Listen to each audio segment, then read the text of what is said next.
Good evening, Elizabeth. Will you be needing anything before we start the meeting? Uh, I think we'll wait a couple of months because I don't think my co-chair Sharon is here yet, is she? She's not here yet. No. Okay, we'll wait a couple of more minutes and then I will start. Okay. We ask for everybody's patience.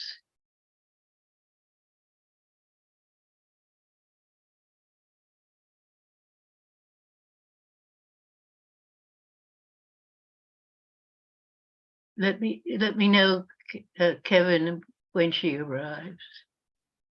Will do. Otherwise, what time is it now? 6:35 or It's 6:30 on my computer. 6:30? Yeah, it's 6:30. Okie doke. We'll wait 2 or 3 more minutes. Okay.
Karen here yet? Sharon is not here yet. No. Okay.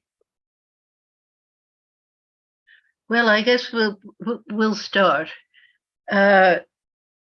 Welcome everybody to the October Zoning and Development Committee meeting. My name is Elizabeth Ashby. I'm a co-chair. We're awaiting my co-chair Sharon Pope Marshall, and our third happy co-chair is off to Europe. So that's all there. I will hand you over soon to Kevin to tell you how to participate. But there is one important notice. It's not up for discussion, but just to let people know that the first, I think it perhaps only scoping session for the mayor's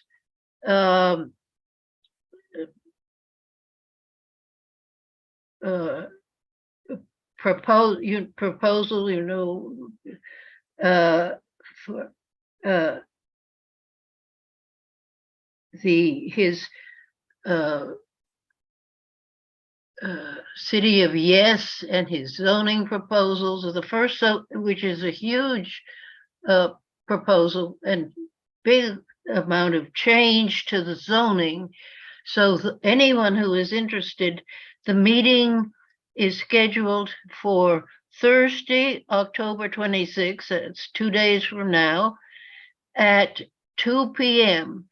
And unfortunately, they haven't got the link to it up yet, but Kevin's going to send it around when it comes. They say it will come at least an hour before the meeting, which isn't very convenient, but it's a very important thing for us to participate in. I'm sorry, I had some technical difficulties signing on. Can everyone hear me?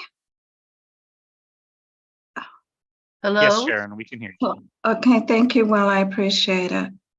Welcome here. I've introduced you, and my co-chair Sharon Pope Marshall is here. And before we get to the first item, Kevin will describe how you raise your hand and so on to get attention. Okay. Welcome everyone. If this is your first time joining us virtually, you will notice that you are currently muted, and everyone will remain muted throughout the meeting except for the committee co-chairs, Elizabeth and Sharon, and any presenters as we move through the agenda. As we move through the agenda, the co-chairs will call on members of the public wishing to speak. You can participate by going to the reactions icon in your device and pressing the raise hand button, not the wave or thumbs up, as those will disappear. Only press it once. If you press it a second time, your hand will go back down. If you are calling on the phone, it is *9 to raise hand and *6 to unmute. Be on the lookout for a prompt asking you to confirm unmuting once the co-chairs call on you. The chat is available for technical support only to help with Zoom software problems, not to ask questions of the co-chairs. They will not see the chats. If you're using an older version of Zoom, you will need to go to the participants section where you will find the raise hand feature there. Please do not raise your actual hand or wave at the screen because we may not be able to see you. Chat me, I'm here for support. Thank you. Thanks very much, Kevin. And are the representatives here for the first item? Yes, we have a lot of them. Okay. Please unmute them, and they will be describing, it's the first public hearing on the rezoning of a block on East 94th Street. And it will go to the Land Use Committee next month, but we're hearing it first to have our views, but we will not be voting on it. So with the presenters, please, is it Mr. Friedland who's going to speak? I'm going to speak first, but we have a large team here. Hi, Elizabeth, and hi, Sharon. It's been a long time.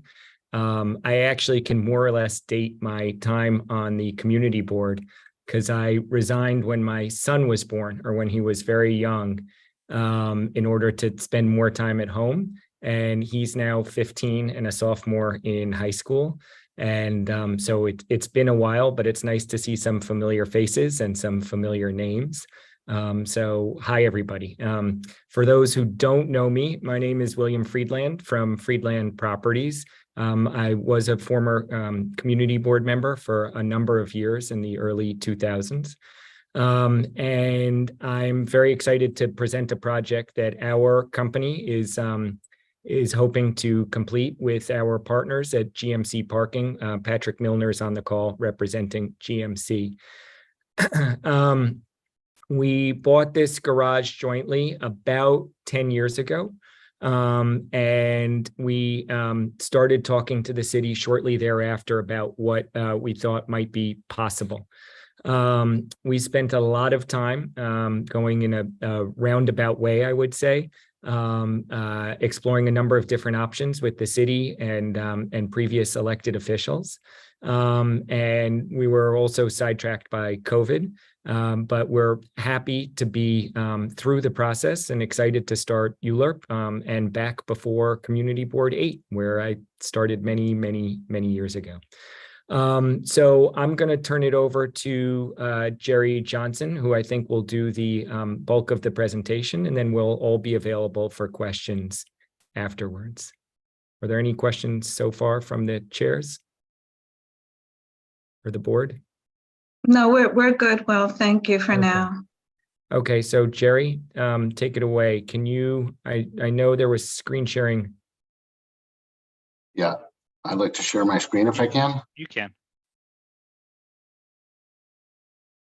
Can everybody see it? Yes, but you may want to make it full screen. Yeah, I'm trying to figure that out. I wasn't able to make it, get the top order. Okay, off. if you hit view and then there should be a full screen button there. Oh, thank you. Yeah, about 3/4 of the way down. There you go. So my name is Jerry Johnson. I'm from Fox Rothschild, and we are land use counsel to the project. With me is my colleague Eric Knowles, as well as Jennifer Morris from AKRF and Julio Magarino from Hill West Architects. So this project is to be located at 231 East 94th Street. Why is this not? And again, the applicant is LM East 94 LLC, and it's a venture between Freeland Properties and the Chapman Group, both entities that have deep roots in the Upper East Side. And the proposed development, if approved, will provide a mixed-use building with approximately 452 apartments, of which 25% or 113 will be affordable pursuant to the MIH program, and that's permanent units.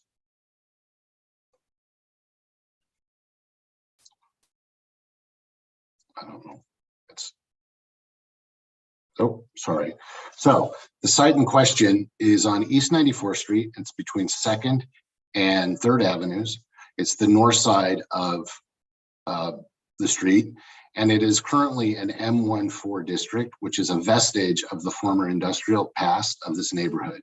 There are a few other vestiges of that. I'm sure you're familiar with them. One is on the other side of 2nd Avenue between 2nd and 1st, and a little bit further down between 1st and York, noted by the areas that are shaped, that are crosshatched. So our site itself is comprised of, the zoning lot will be comprised of 6 buildings, 3 on the west, which will remain, and 3 on the east side, which will be demolished to make way for the footprint of the new building.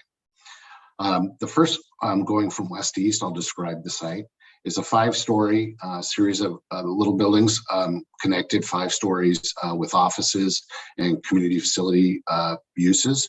And then you have a 4-story gymnasium for the St. David School down on East 89th Street. And then you have a 5-story walk-up with 15 dwelling units that are rent regulated. And those 3 buildings will remain. They will be merged with the site via the zoning lot merger process, and their air rights will be transferred to the development site. The development site itself, going from west to east again, is a 5-story vacant apartment building, which was purchased vacant. And then there are the 2 parking garages, 1 3 and 1 4-story, and that will form the base of the building. As you can see through this land use map, the yellow and the peach and the pink are all residential and mixed use designations, and the blue are more community facility like institutions.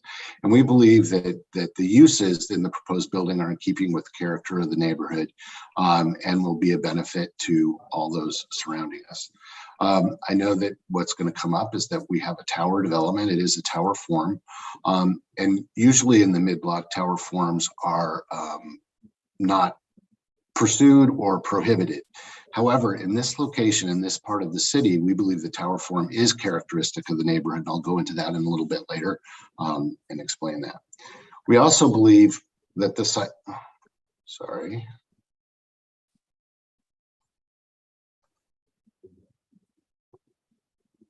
I don't know why this is not working. Okay, we also believe that the site is in keeping with the character of the neighborhood, and is appropriate for this location because of its location to many mass transit options, 96th Street bus, 2nd Avenue subway, and the Lexington lines.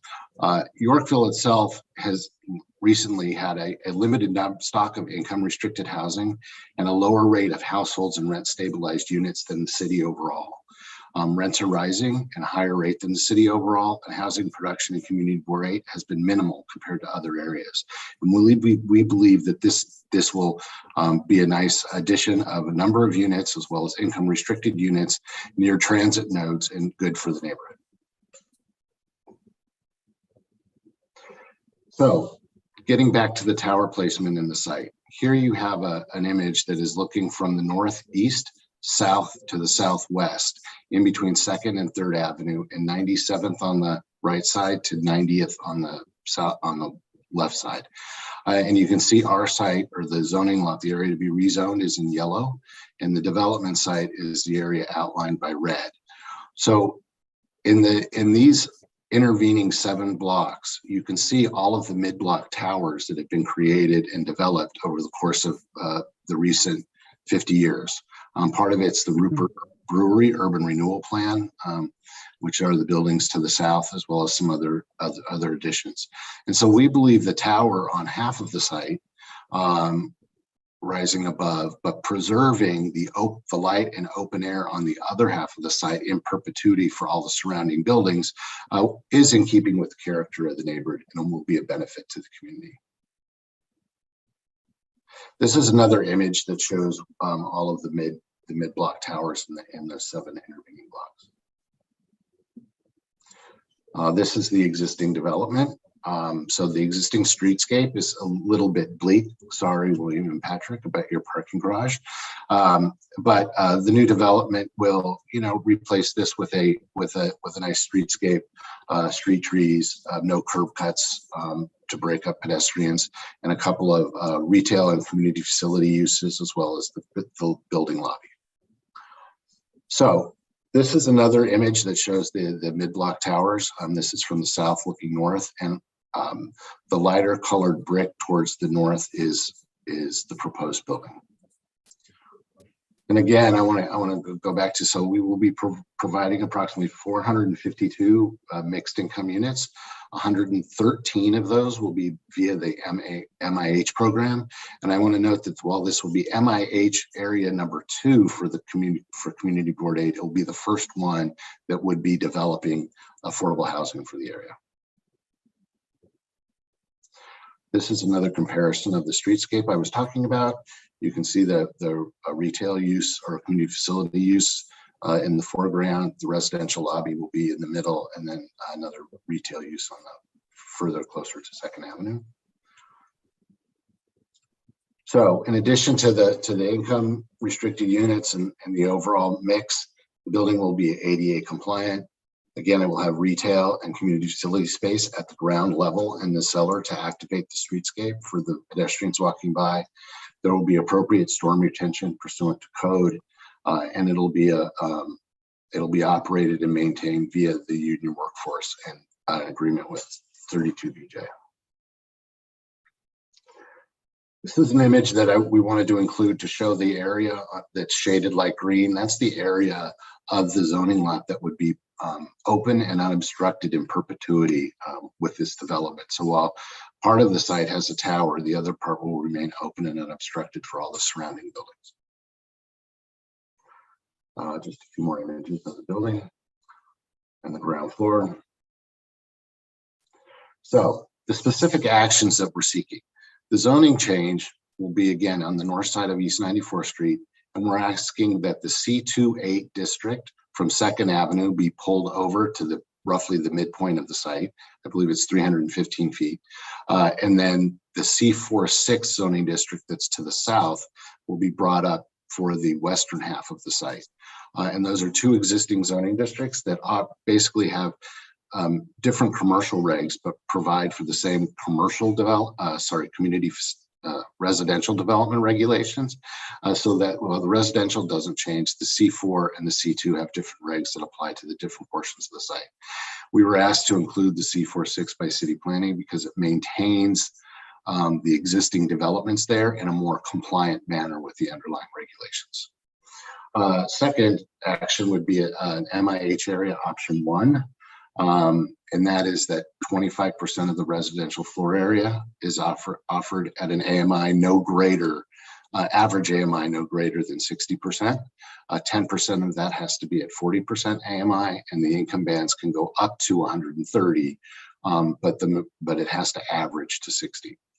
And finally, the site, the east side of the site has a small portion that remains in the transit easement district, and that's to provide easement support for the Second Avenue subway should it be needed, since we believe that this is not going to be required, and preliminary discussions with the MTA have demonstrated that, because the Second Avenue subway is complete and there are a number of buildings between the subway line and our building.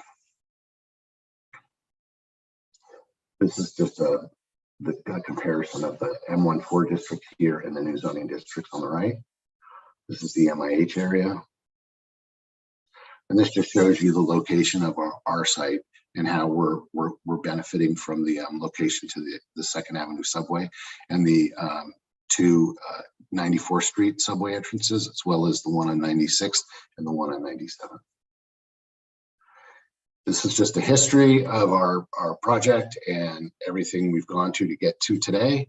And we can provide more details if you have questions, but we're now done with our presentation and ready to answer questions.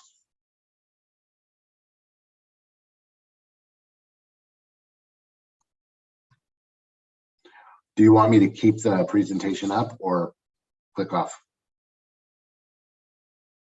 Yeah, you should keep it up. Also, there's Elizabeth. Stop. Oh, sorry. No, it's okay. You can put it back up if there are relevant questions. Okay.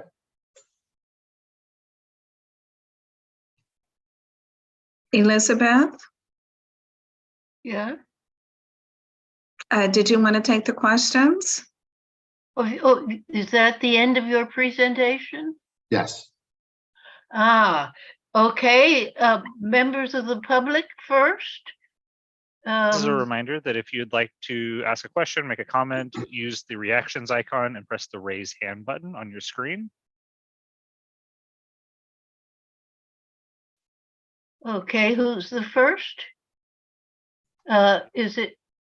Elizabeth Weiss. Hi. Satya Salman? No, the first one is Elizabeth Weiss. Okay, Elizabeth Weiss. Hi, my name's Elizabeth Weiss. I'm a resident of 226 East 95th Street. I attended the last meeting. I understand this meeting isn't for making any decisions. It's about hearing what the presentation is, what the zoning is going to look like. And as someone who is on the board of the building at 226 East 95th, my window right out here is the garage. Right here. I just want to be very transparent. We had Friedland come and talk to us years ago about buying our air rights, and then came to us with which we felt was a below value to buy our building. It's completely self-serving, all of this. So yes, they're going to present it as it's good for the community. It is not. It's opportunistic development, and that's it. That's the way New York City is. But I'm going to let you know that the way Friedland interacted with us as a board, as human beings in the neighborhood, was pretty disgusting and diminishing. They can be defensive. William, who's on this call, talked to us about what's good for them. But let's just be honest, everybody. This is New York City. They're going to push. They have money. We didn't sell out, give away our building to them, which is basically what they wanted. And, negotiating with people on either side of us. So I'm not going to have any sunlight if this goes through. We as the board have discussed this. We let everybody in our building know this is going on. There are signs up in this neighborhood for people to attend these meetings. And as a constituent, I'm against this. No value at all to us. There's plenty of apartments in this neighborhood, plenty that people can afford. People come to this neighborhood. So I don't even want to go down that rabbit hole. But I will say, for the purposes of concerned constituents like myself, who do we contact directly? I know you are the zoning committee, but who can we contact at City Hall? Because the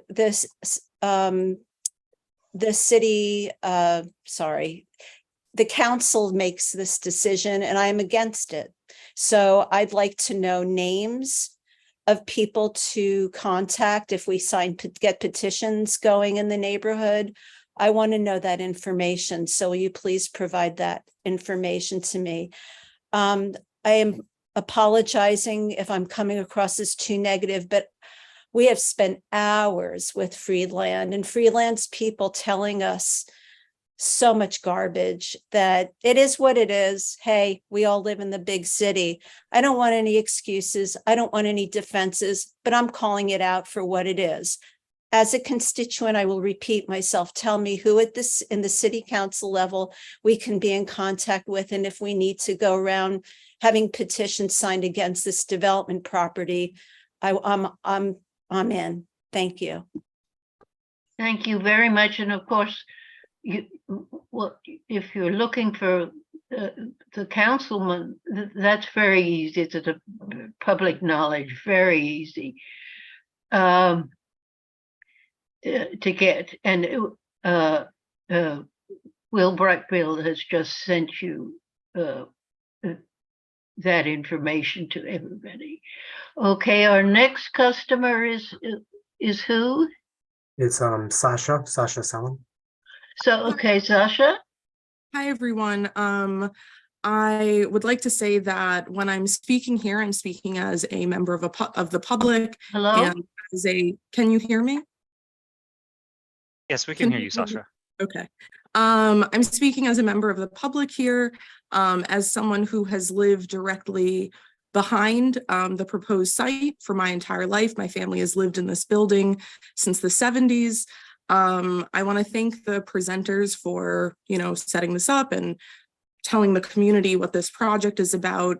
Well, I have some points I'd like to speak to about the presentation that I think would be great if the developers maybe reconsidered some things, although that may not be the case.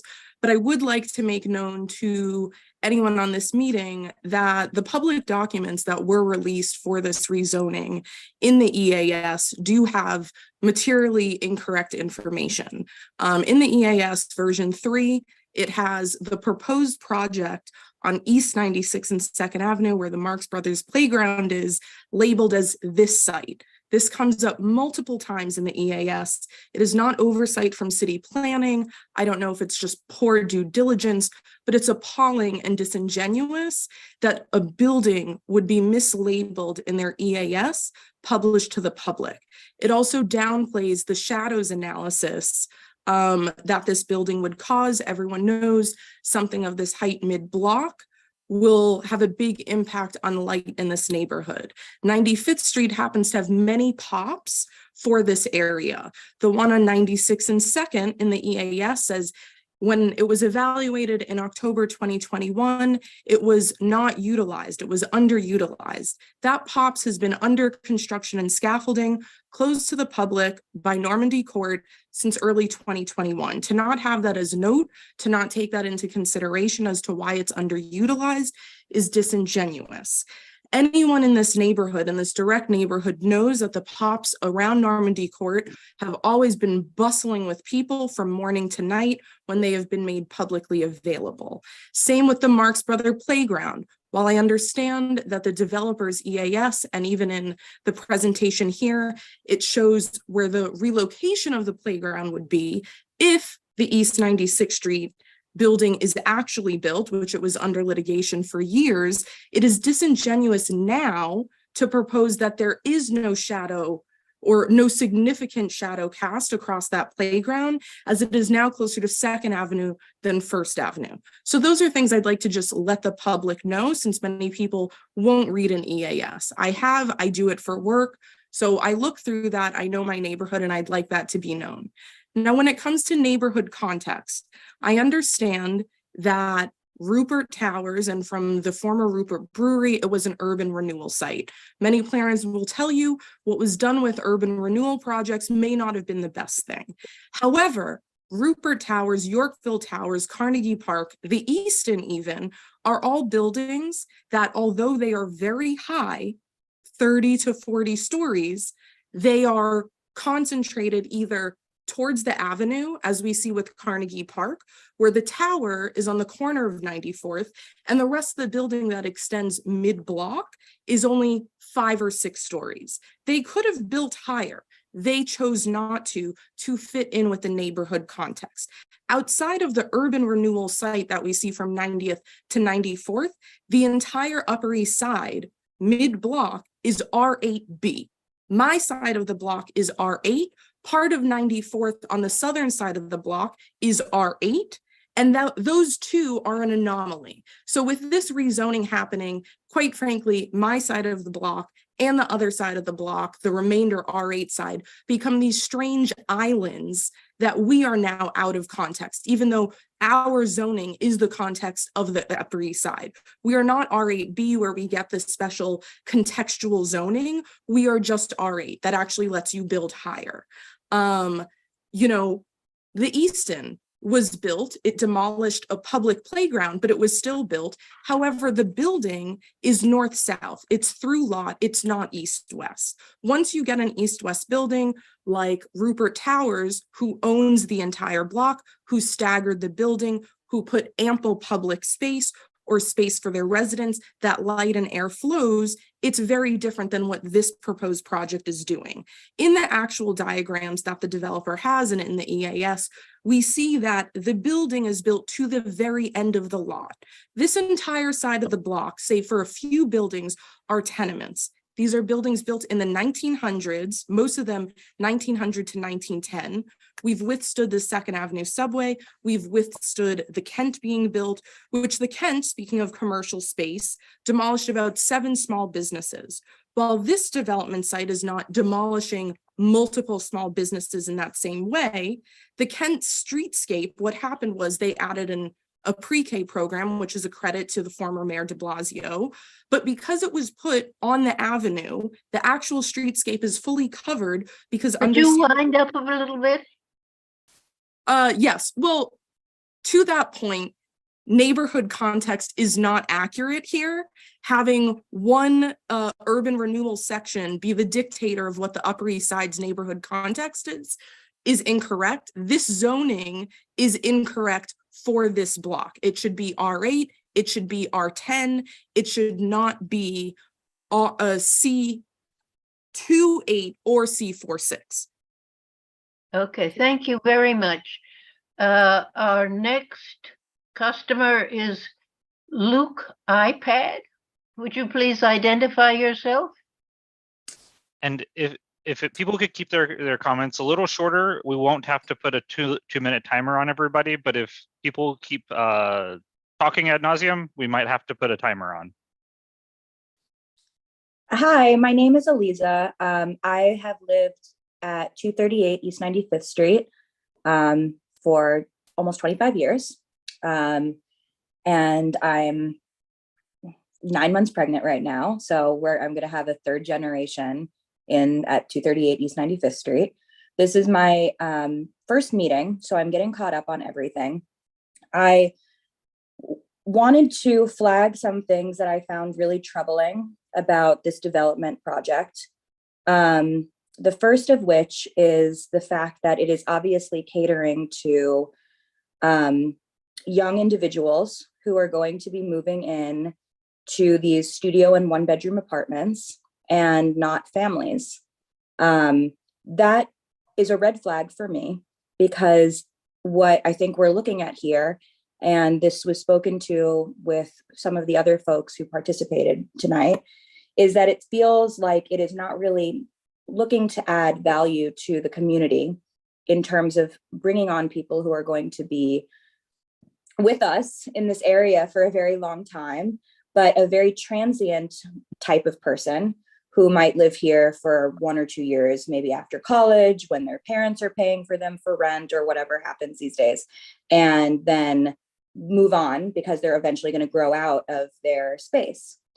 So what this is indicative to me of is that this is really a financial opportunity for the developers and not something that is actually going to add lasting value to our community, where we're going to see people who are raised to participate in the schools, who actually go through the process of being in this, in Yorkville, in this area, in this very special enclave with us. So that's the first thing that I am very troubled by.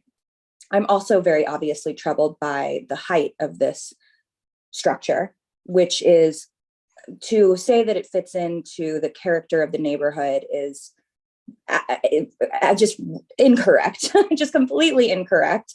Obviously, there are larger buildings that have more floors, but as also some other folks have said, these are legacy buildings as part of big development projects that have been there, that have, if we're talking about Normandy Court or Rupert Towers, have been there for decades and decades, and occupy space as they had been developed to do so as part of these larger city programs. They also cater to families and to people who are going to be there through time. I also wanted to flag that in the renderings that I keep seeing, there's a building that's depicted in there that doesn't actually exist. And I know this because I've lived in the area for 25 years. So there's a very tall building that exists in one of the images that isn't actually there. And I'm not sure if anyone else has flagged this, or if this is something that has been, if this was sort of like the, a dream of architectural rendering, but I think that it was added there to make this tower look like it makes sense within the landscape of this neighborhood. And it doesn't make sense within the landscape of this neighborhood. So if that was an oversight, it needs to be removed. And if that was intentional, then it's very deeply deceptive.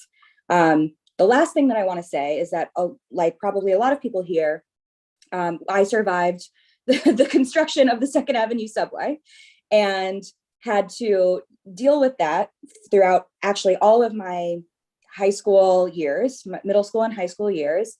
And it was horrible. It was horrible for our neighborhood. It was horrible for the environment, for how we all had to survive, for businesses. And there's definitely a lot of residual trauma from having survived the 2nd Avenue subway development. And a project like this, of this scale and this scope, that doesn't actually really seem like it is with the best intention of the community. I'm almost done. The project of this scope that doesn't feel like it's in the best interest of the community, we need to acknowledge how much destruction is done with big construction sites of this size. And we all know what that has felt like. I am done now. Thank you. Thank you. And Will or Kevin, I don't want to limit people's speech, but perhaps you could ring the bell after 2 minutes, and that. Okay, we can. Would you like us to put the timer up on the screen so they can see it counting down, or would you? Yeah.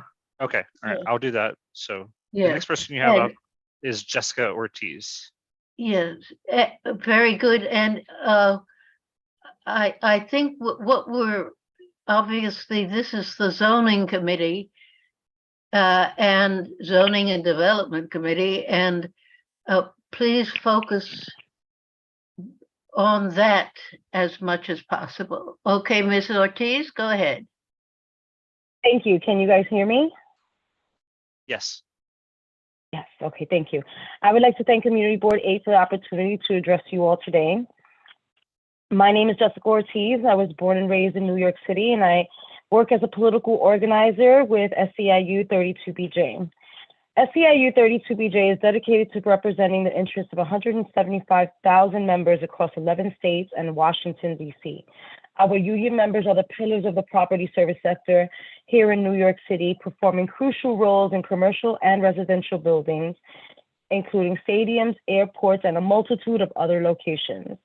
Our diverse membership shares a common goal: to elevate employment standards throughout our industries. 32BJ has gained a credible commitment from Friedland Properties and Chapman Group concerning the creation of good and permanent jobs at 231 East 94th Street. These are jobs that adhere to the prevailing wage and benefit standards that 32BJ members have worked tirelessly to establish and uphold in our industry.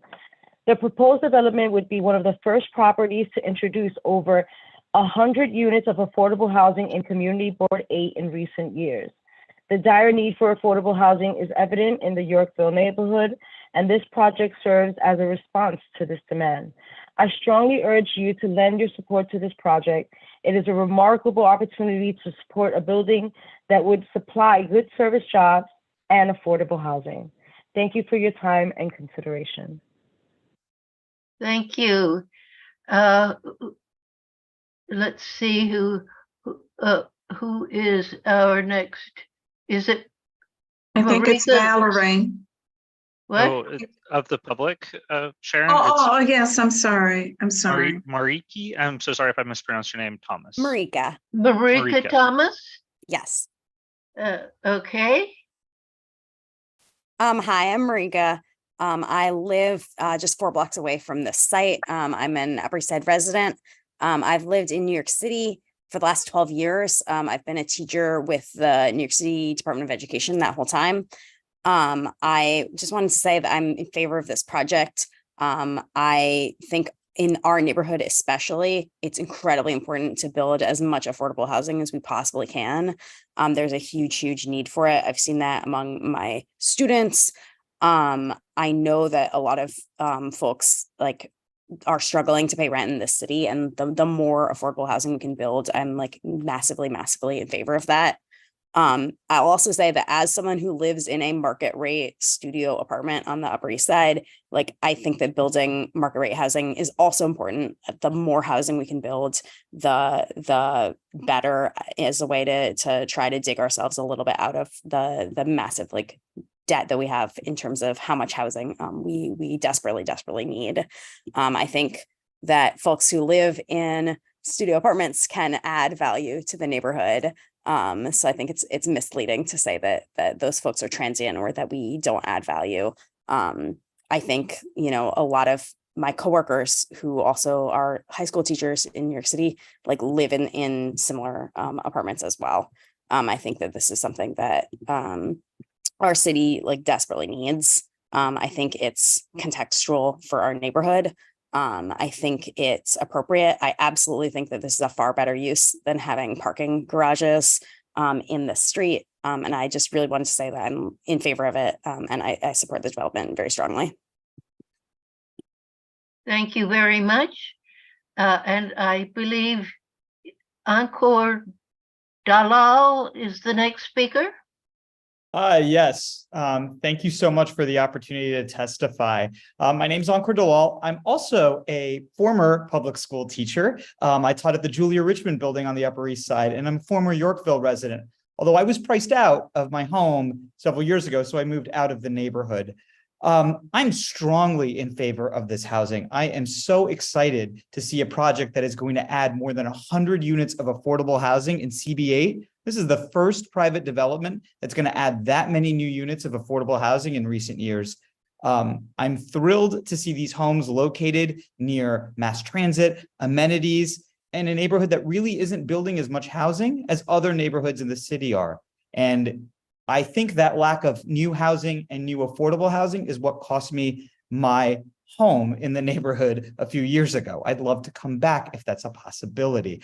You know, I know a previous speaker who lives across the street from this building and whose light would be affected said that we don't need more housing, that there's plenty of housing. That's just not true. I think for certain people, there might be lots of housing, but for many people, they are desperate to live in this neighborhood because it's such a great one. And there's not enough homes for them.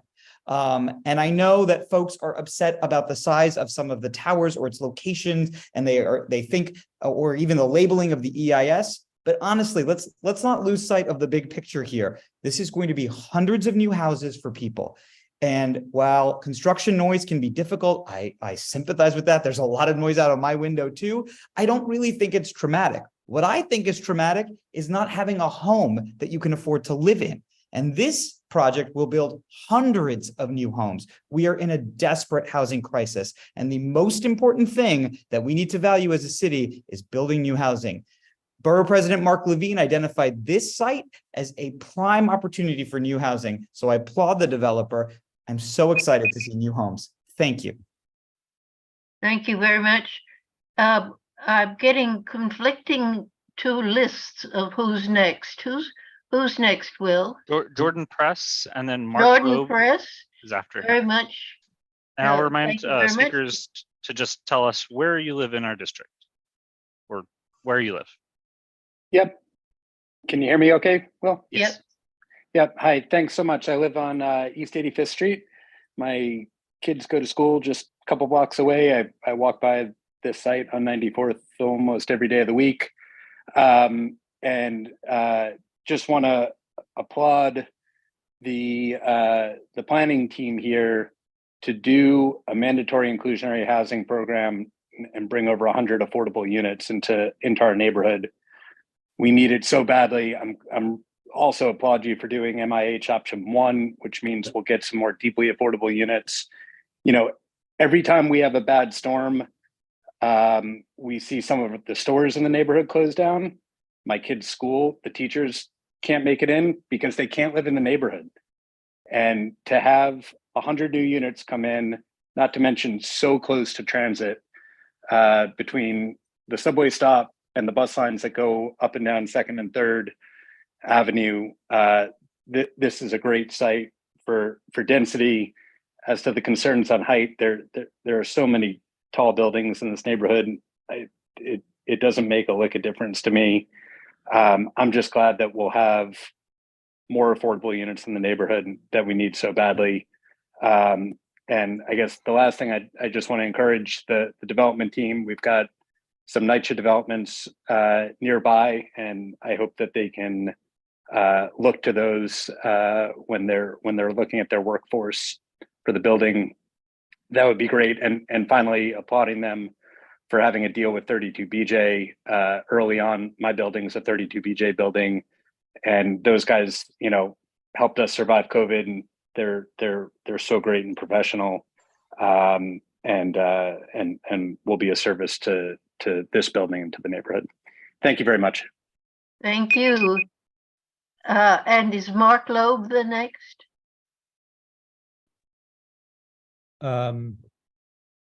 Yeah, I'm ready to go if no one else is going. Okay, Mark Loeb, please speak. Hello, everybody. I would also like to voice my support for this development. I live a little further away from it than some of you. I live down on 72nd Street, but I've lived on the Upper East Side my entire life. And right now, I am currently living at home because I love this neighborhood. But even though I, have a good job, there is no way that I could afford to live here. And so the options I face are either staying home or moving to a different neighborhood so I could afford an apartment. And so I think that, I'm frankly a little hurt by some of the people who have said that because this building is going to be primarily studios and 1-bedrooms, that the people moving into it would not be invested in the neighborhood, because I think a lot of people like me who love this neighborhood, who grew up in this neighborhood, would love to move in this building. I think that the nitpicks about, the fact that this is a mid-block building, we usually have, towers on the avenues, except for, a billion exceptions. Like, I think that, again, those are nitpicks. I think this is absolutely fine. And one other thing I would like to say is that we absolutely do have a housing shortage on the Upper East Side in Yorkville. This is one of the few areas of the city that has actually lost housing units in the last 10 years, as brownstones are deconverted and converted into mega mansions. And so I think that this development brings badly needed new housing to the neighborhood. Thank you. Thank you very much. And I believe DJ Folkson is the next customer. Yes. Hi, nice to meet you. I'm DJ Folkson. I live in the neighborhood on 82nd and York with my wife. I'll mention I'm a member of Open New York, which is a group that advocates for more housing of all types. Just want to say I'm very much in favor of the project. I think I'm less cynical about the big city than some on this call. Clearly, I think the city's amazing, but it needs to change, and we can't expect it to stay the same forever. Rent is indeed out of control, and it is a supply issue. You can look at the vacancy rate, which is incredibly low, which indicates there is not a glut of open apartments that are just available for everybody to live in. And we can't close the city. People still want to live here. People still want to move here. And they're thus competing for a smaller and smaller number of units. So we need to build more. And it's false that there are plenty of apartments. It's incredibly false. And, I'll echo others. I think it's a little offensive to say that any person doesn't have a right to live in the neighborhood, or that single people are lesser or aren't going to contribute to the neighborhood character. I find it actually incredibly discriminatory and exclusionary. But focusing on the zoning of the site, I think we can all agree that a manufacturing district just doesn't really make any sense. That's very much outside of the neighborhood context. But I suspect that anything proposed on the site is not going to satisfy some of the others on the call who just want to keep the neighborhood the same. We desperately need more housing. It has become an existential crisis for the entire city, and Yorkville is emblematic of that because we have not built any new housing, or the new housing we have built has been offset by conversions and demolitions. So we pretty much stayed static. I will stop there. Thank you very much. And I believe Diego Barbarina is the next speaker. Yes, can you hear me? Yes. My name is Diego Barberena, and a difference to many people in this call, I do live in the neighborhood. I live 1 block away, 300 East 95th Street. So it's 1 block north on the other side of the street. I have a question to the board. I thought these affordable programs don't exist anymore, at least for now. So how are these units going to be? I mean, they're promising all these 100 units, but the program doesn't exist. I also would like to see in the presentation, and the presentation is actually pretty small, and I'm sure they pay a lot of money to a lot of people to show just so few images and diagrams. So I would like to see a comparison of what is as of right, comparison to what they want to build, so we can see what we're giving. I mean, because they're telling us they're giving us all this air, but how much air are they taking out? And I also would like to see a comparison of the FAR. What is the as of right FAR, and what is the FAR they're building on the end? And I would also like to see in the next presentation that they remove the Marx Brothers Park building, because that was never done. And even though they tried to do all these shenanigans with zoning, it was never actually, for what I know, approved by the governor because it was a park. And the governor had to resign, I think, before he approved it. That's it. Thank you. Thank you very much. And now we have Elaine Walsh.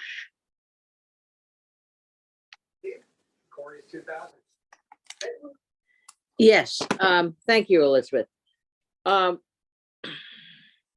Let me say this is a zoning issue. And the area we're discussing was carved out when we did urban renewal in the community.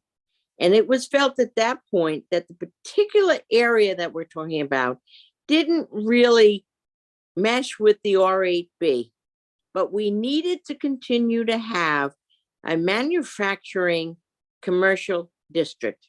The developer is presenting that he would build 25% or 26% of his housing units affordable. This is unacceptable. He's doing it because in order to make a zoning change, he has to do affordable. It is disrespectful to those who live in that particular area of our area. And let me tell you, I'm a native born Yorkville person all my life and was involved with the urban renewal.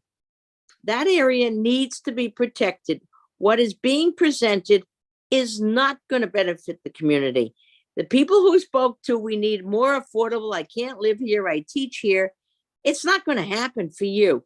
You should know that.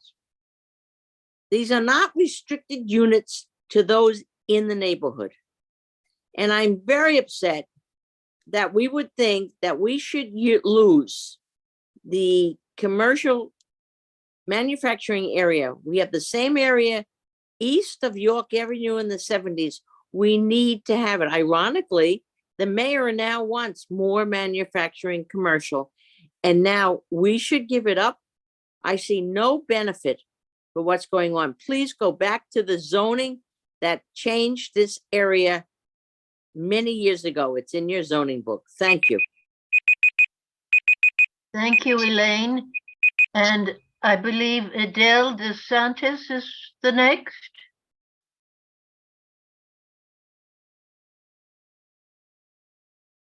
Yes, hi, thank you. My name is Adele DeSantis. I live at 200 East 94th Street, Carnegie Park. And I just wanted to clarify, but I think the previous speaker, Elaine Walsh, did. It's 25%. The previous speakers are talking like this whole flush of apartments are going to become available. What is the balance of the apartments? Are they going to be market rate or are they going to be restricted? I'm asking this of the presenters. Balance would be market rate. Oh, so here we go. We got a studio at $3,500 a month. Former teachers, are you going to be able to pay $3,500 a month? So I think that presenting that is disingenuous. The majority, no, 75%, what is it, 26% will be affordable housing and the other balance. So the majority, not majority, what am I saying? It's 74% will be market rate. So what are we talking about here? Affordable housing.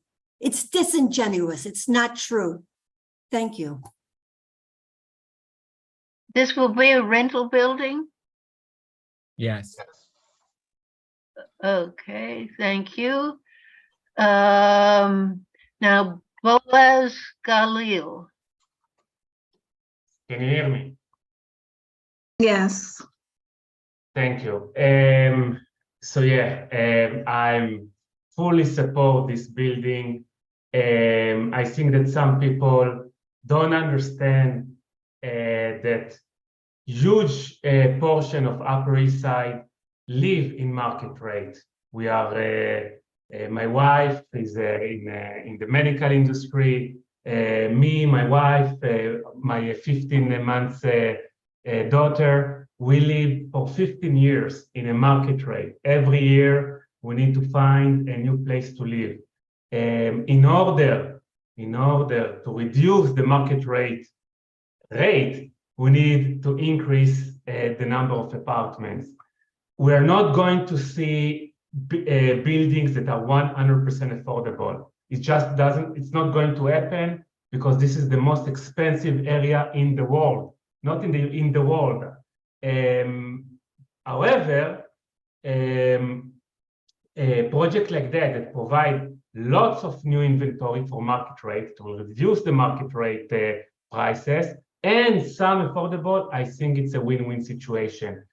I know that there are a lot of people here that join the call that support this. I argue them to follow this topic in the community board. I mean, join future committees, because my feeling is that the community board will be against this project because they are against adding new apartment to the area. Simple as that. Thank you. Thank you very much. I don't believe we have any more members of the public. There are a few more, Elizabeth. First Maggie, then Charlie. Excuse me? There are a few Maggie. more. Maggie. Who? Thanks. This Maggie. is Maggie. Charlie comment. Millman. Okay. No, Maggie Lehman, and Oh, then Maggie Charlie Lehman. Millman. Okay. Sorry. Thank you. They didn't will pop make- up on my list. So I apologize. No apology necessary. This is a zoning related comment. What we have all learned and know today about our warming climate is supposed to impact how and what urban real estate developers build. The zoning changes requested here completely disregard that. The intensifying reducing of a mid-block tower of this height and size should be and must be taken into consideration before a zoning change is made. The reducing of light and air is intensified by this size building being built on a narrow, small side street. We have learned with other zoning requests like this for mid-blocks that I think it's 10 feet, don't quote me on that, every 10 feet of height of a tower increases the temperature by some degrees, and we can look it up. On a small, narrow side street, mid-block, we have to be cognizant of the damage it does, the environmental damage and the resulting damage it does to the health of the very residents who will be living in this new tower. Not only ironically, I think, is maybe Elaine Walsh said, is the mayor looking to increase manufacturing, but the city council is proposing a bill to increase the number of trees to combat exactly the kind of intensity increasing temperature that this size tower will cause. No one's arguing against more affordable housing. We need it. What we're arguing about is the size. Thank you. Thank you. Now it's Charlie Millman. Yes, hi, thank you very much. I'm calling in from 85th Street and 2nd Avenue. I've been living in this neighborhood for years now. I love it here. And I enthusiastically support the proposal for a few reasons. I think one of the most fundamental ones really is I'm in favor of having more neighbors. I want more people to be able to live here. I love my neighbors who do live here. And I think it's just good for the people who get to move here, and it's good for the people who live here to have more neighbors who are interested in living here. So I think this building is it's a pro neighbor development. It's a pro transit development because it's proximate to the 96th Street subway station. From an environmental perspective, certainly very helpful to encourage the use of public transportation instead of other transit options. The building is much more in character with the residential nature of the neighborhood than the existing developments there. By the way, on the environmental point too, I think it's replacing a parking garage. So I think further discourages the use of cars, which of course are more polluting than public transit. But in any event, very helpful from a public transit perspective. And finally, from the perspective of affordable housing, look, I don't mean to be trite, but ultimately I think it's a supply and demand issue. And one building is not going to fix the affordable housing crisis, but there have to be, there have to be steps. And the construction of this many units of housing is not a sufficient, but a necessary step toward adding more inventory, allowing more people to live here, and ultimately, making the city more affordable and inviting for everyone. So enthusiastically support the development, and thank you for allowing me to speak. Thank you very much. And is it Andrew Ellis is the next? Yes, thank you. Are you able to hear me? Yes. Wonderful. So thank you. My name is Andrew Ellis. I'm a board member of Fireside Tenants Corporation on block 1540, lot 34, which is directly behind the development of the project. I agree with all the comments from the previous constituents in the area around the fit and the character of this building and not fitting in our community, the lack of green space, and especially the misinformation from the developers over the past 10 years on this site. And shameful trying to fit this in under the guise of affordable housing. I certainly appreciate the comments from the speakers in favor of the project that are not members of the community and feel that we should be focusing on comments from our neighbors rather than outsiders. Having said all that, I do have 3 pointed questions I'd like feedback on from the developers and the community board aide at large. First, these plans indicate that the building will be up against the lot line. Why is this permitted without any green space being created? That is very uncharacteristic of this neighborhood. This footprint will fundamentally change the character of this mid-block.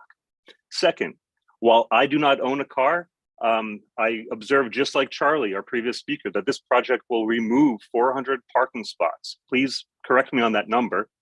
But this will also introduce 400 plus number of luxury units, expect exactly the type of tenants who have parking needs. So I'm curious what impact this project will have to any standing traffic of those looking for spots or garage parking and pollution that is based off of those cars that are looking for spots to park. And third, what impact will this redevelopment have on the water table in the area? One of our previous speakers, I think it was Maggie, brought up the environmental concerns here. And as some of you that live in this immediate area know, according to the VLA map, this is marshland. This was previously marshland. And disrupting the development here may fundamentally alter the structural soundness of neighboring buildings. So I'm curious as to what assessment has been done around dewatering the area and how that would impact neighboring lots. And I can't believe I got that in 2 minutes. And I think the last member of the public is Kathleen Steed. Kathleen, you should look for a, there you go. Yes, my name is Kathleen Steed. I'm actually speaking regarding young people in the neighborhood not being interested. I moved here in 1977. I live in the same building now, which is an old law tenement you see actually in the picture in my background. And the point is, I am now 78, and yes, I've started young and I aged in the neighborhood and I care about the neighborhood. Thank you. Thank you very much. Now, am I right that Will, that there's no more members of the public to speak? There's None no that one have left. their hand up right now. Elizabeth, if I could just make a quick suggestion, and you let me know whether or not it is feasible at this point. We've had a number of residents raise significant issues, and I was wondering if we might have the representatives from the applicant take, I'm sure they've been taking notes. I wonder if we could have the applicants take maybe 3-4 minutes to run through some of the points before we move to the community board members, so that residents could hear some of their responses. Okay, that's not a bad idea. But I hate to ask this, but would people please be succinct when answering the question?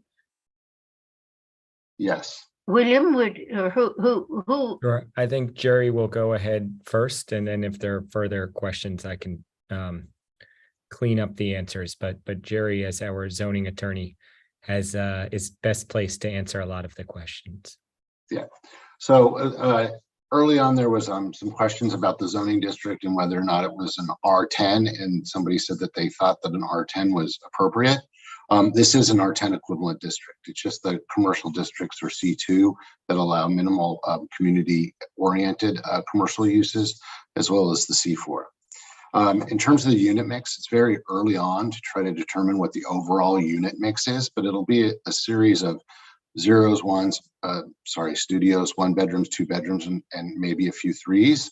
And the affordable mix has to mirror the percentage of the mix in the market rate units. In terms of the people claiming that we were being disingenuous with the project that's on 96th and 1st in our presentation materials, I understand your viewpoint. However, that is a project that has gone through public review and was approved, and we thought it was appropriate to show as a comparison. In terms of rents, again, it's the project isn't going forward in the market rate unit rents. We don't know what they will be.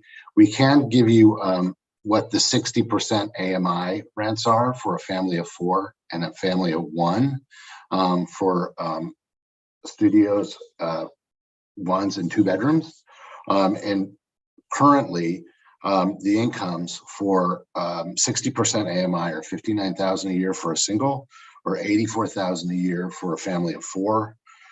Rents for studios are roughly 1,200 or 1,300 for a studio, 1,600 for a 1-bedroom, and 1,900 for a 2-bedroom. And obviously, if you had higher income bands or the lower income bands, they'll be a little bit higher or less. In terms of MIH and the number of units, MIH specifies that 25% at 60% AMI or 80%, sorry, yeah, 80%, 30% and 80% AMI average, because those are the numbers that can be privately financed as you move forward to provide affordable housing. And that's a well-known fact within the city, HPD, and all of the forces out there. In terms of the footprint, this is a typical New York City footprint where you have the ground floor occupying and the cellar occupying the full footprint. And then you go up and you set back in the back 30 feet for a rear yard for the residential uses. It is typical, and I will note that the tower itself above the portion above 60 feet sets back on both sides of the site, so it skinnies up a little bit. In terms of parking, there are 390 spaces that are being removed. And we did a survey as part of the environmental review, and there are roughly 3,100 apartments within spaces within a quarter mile of the site. So we believe, and the study shows that there's ample parking to replace those spaces. And in terms of the water table, we're not actually in the flood zone. We don't get into the flood zone at all until 2050. And it's just a very small portion of the site in the back corner that falls within that flood zone. And we will be built pursuant to all flood control measures and flood procedures in the building codes. Thank you very much. Now we'll go to Elaine Walsh has her hand up. Is that correct? No. Yes, all right. she does. Let me see who the first board member. Valerie Mason is the first board member. Okay, Valerie, on you go. Thank you very much, Elizabeth. Before I get to my first question, I just want to go back to Mr. Johnson for a second. You said that it's a family of one of 59,000. These affordable units that you're building are mostly studios and 1-bedrooms, correct? So I'm not sure what you're going to have a family of 4 in a studio. No, it's the income level for a 60% AMI is different if you're a single person or if you're a family of 4. Right. If you're a single person, your income limit has to be below $59,000 a year. If you're a family of 4, your income has to be below $84,000 a year. Right. I mean, look, Community Board 8 has been adamant and vehement that we want more affordable housing in our neighborhood. And in the face of, I'm not talking about this development, but other developments where they have torn down much of the housing that has been rent stabilized, rent controlled. And, we have a project going up on 72nd Street. God knows how big the tower is going to be, but I think they're going to be 6 of quote unquote affordable housing units. I hear what you're saying. We're hearing pleas from people on this call about having the ability to move back into the neighborhood. But if they're a single teacher who just started their job, their income is going to be $62,000. And if I hear what you're saying correctly, they would not be eligible for that particular quote unquote affordable housing studio in your development. Is that correct? These are the income guidelines for current regulations for. I understand that, but am I saying something that's incorrect, or are you? If they were making 62,000 and they were a single person, they would not be qualified for the affordable unit. Okay, and if it's still a studio, we obviously couldn't put a family of 4 in the studio. Correct. Right? Correct. The regulations would give a family of 4 a 2-bedroom probably. But you're not going to have 2 bedrooms in the affordable. We didn't say that. What I said was there will be a mix of units proportionate to the market rate when it goes forward. We didn't say we were building all studios at once. Somebody else said that. Oh, okay. I apologize. I thought your presentation said it was going to be mostly studios and 1-bedrooms. No. Okay. All right. Let me get to my question, which is more of a zoning question. And the two requests I think you're making are to become a C28 and a C46. That's correct. So let me ask you a question. If you extend that zoning to the west, let's assume we, as a community board, approve your application. Is it true that you could you then buy the air rights from the entire block front on 2nd Avenue, and then as of right, take the tower up even higher? We couldn't right now because of the way the regulations won't allow us to transfer from a non-MIH property to an MIH property. But if the other property was MIH, you could do it. They wouldn't have any incentive to do it because they're already C2A. Okay. So you're saying that no matter what happens, you would be limited to the size of the tower that you're proposing now? That's correct. And the restriction on the number, but it wouldn't be your intention if you could buy more air rights to do that? I mean, could you assemble more of the block and have a more of an opportunity to do that? Not currently with the zoning districts that are in place and what we're proposing. And so this would be your only application. You wouldn't, once we give you this, then decide to make it an additional. There's no intention to extend it to the 2nd Avenue. Okay. And those, like you've mentioned earlier, are also rent regulated buildings and would unlikely, right, be redeveloped as well. Okay. And I'm just trying to also go ahead. And just to clarify, there are no existing units, rent regulated units on the development site that will be demolished and removed from the housing stock in the neighborhood.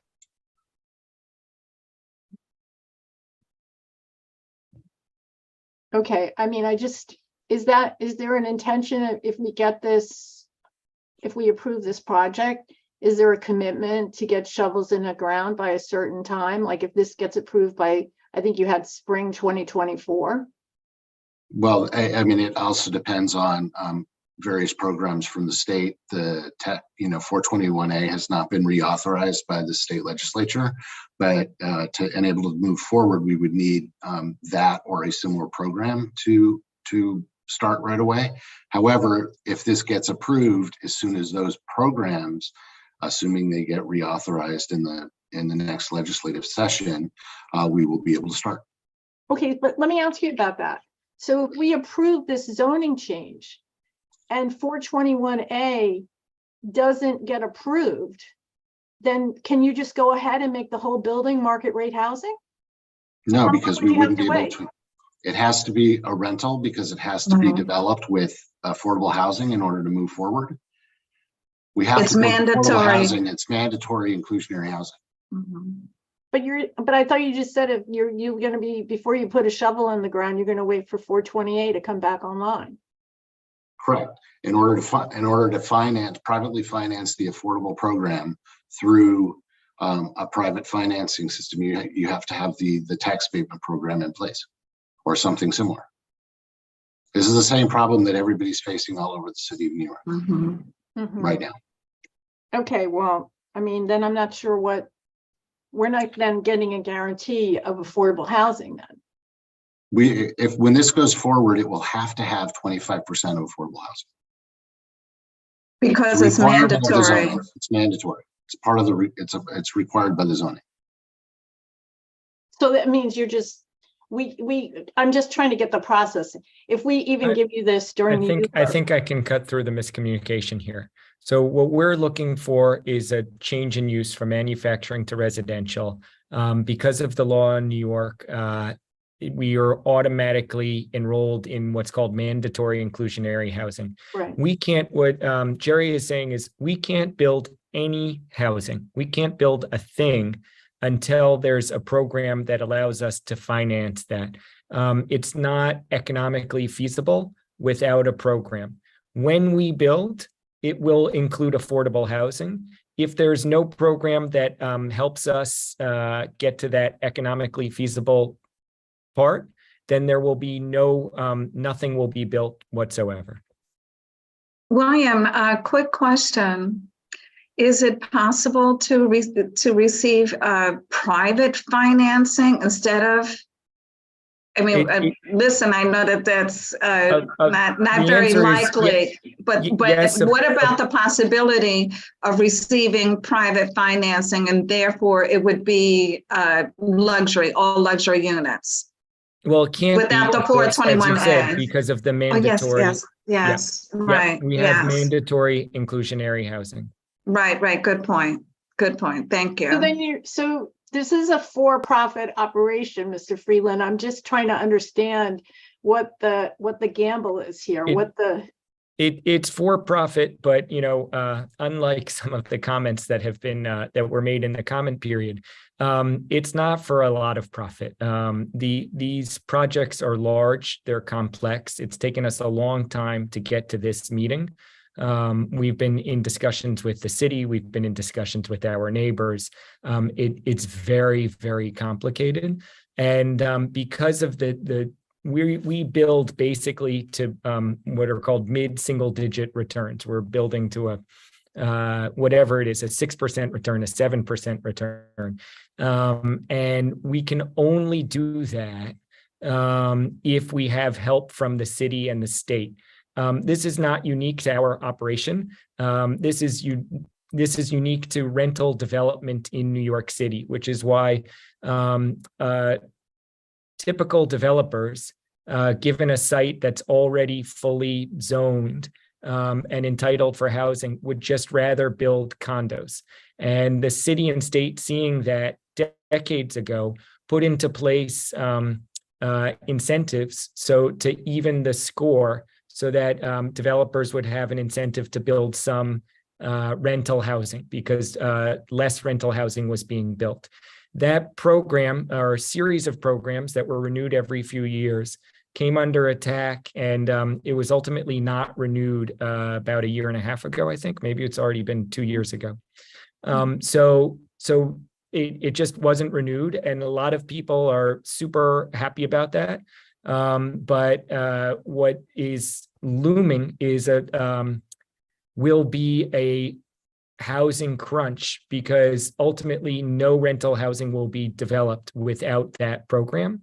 And so we're going forward asking for this rezoning in the under the assumption that eventually Albany will find its way, because otherwise no rental housing will be built anything in New York City. And we think that that's a problem in the medium term.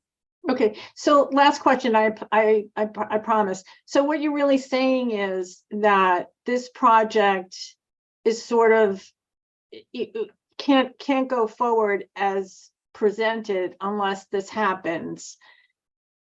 If we approve the zoning, would you agree to a restriction in the zoning that if you didn't get approval for the 421A, or the 421A wasn't approved? I mean, this is kind of disappointing, right? Because, we're so hopped up and we want affordable housing as soon as we can get it. And we understand, I think what you're saying is that in some ways, the state wants you to build affordable housing, but they're not really giving you what you need to do it. But what I'm asking is, would you agree to a restriction and that it would revert back to its former zoning if you didn't get the 421A or similar program in place by a certain time? I mean, the city doesn't really do that, that the zoning would revert. However, practically, the existing uses that are there pursuant to the former zoning would remain, because there'd be no incentive to remove them from the site. The existing developments that are providing air rights, the existing ones, the office building and the school, those would still remain, and our parking garages would remain. Okay. I'd like, if you could you provide us with the information with you're talking about this parking spaces, these 3,000 parking spaces that are available. So the garage, the elimination of the garage wouldn't be an issue. I mean, again, in terms of the zoning, I just see this as like, as much as we want the 125 units, obviously that our deficit will remain very strong. I mean, this will be a drop in the bucket as opposed to all the affordable units that we've actually lost, but some are better than none. But I just, with all this density, yeah, you're by public transportation, but there are a lot of other services. So if you have that information, I would appreciate it. And I thank you very much for answering my questions. Thank you. And I think our next board member is Juno. Okay, can you hear me? Yes. All right, so I just wanted to start by saying that I support this idea as it is right now. I think we all agree that there's definitely a need for more housing, like affordable and just market rate housing as well. And the truth is, even though it might be ideal to build like mid-sized buildings with like 50% affordable housing or something like that, that's just not really feasible in terms of making it profitable for the developer. And of course, the developer is going to be working for profit. So we kind of have to take what we can get in terms of housing and affordable housing. And if you're going to build housing anywhere, personally, I live on 92nd and 2nd, so pretty close. I would say that this is one of the best places to build it in the neighborhood because like every time you walk by that street, it's almost completely abandoned. There's not that much housing there compared to other streets in the neighborhood. And just in general, people say that you might need a manufacturing commercial district, but in reality, it doesn't really fit with the neighborhood anymore. And it's hardly ever used.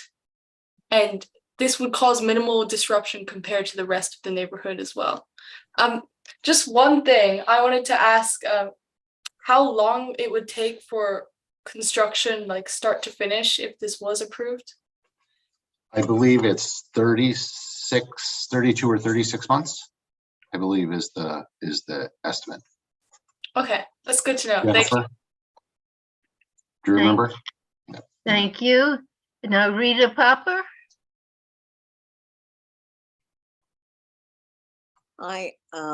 I'm not going to get into the zoning or anything else, but I am an advocate for affordable housing. When you said 60% AMI, I was very excited, except then you diluted it by then saying, well, there'll be other levels of affordable. Would you please talk to that to make sure? The reason I'm doing that is I want to be affordable for whom? And because we get this affordable stuff, 2 apartments are affordable, and then the rest are not so affordable, and then some of them are not affordable at all. So what is your breakdown of your affordable housing? And where do you get your AMI from? Is it from the federal government, or is it from the area median income of a 10 block radius in the area where you want to build? Yeah, I believe the AMIs come from the census tracts surrounding the project. And the way MIH works, it's 25% of the floor area has to average to an income band for an average no greater than 60%. And they require that a 10% income band be for families within 40% of the AMI. So 40%, if you have 10% and 40% to get an average of 60%, you might have some that are at 80% or 90%. But again, the majority will be at 60% and the average can't be any higher. And do you plan to put those affordable apartments throughout the building, or are you going to only have them on the lower floors? 'Cause- Regulations require that they be interspersed throughout the entire building. Thank you. Thank you, Rita. Now Craig later.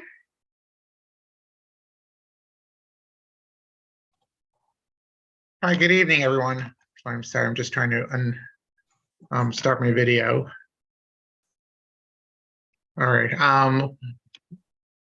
Can everyone hear me? Yes. Okay, my computer is frozen for a second.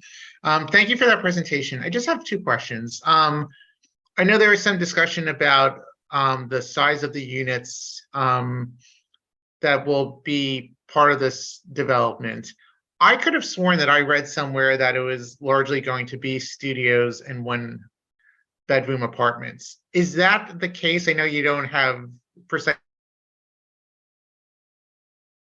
We really don't know at this point. Numbers. We really don't know.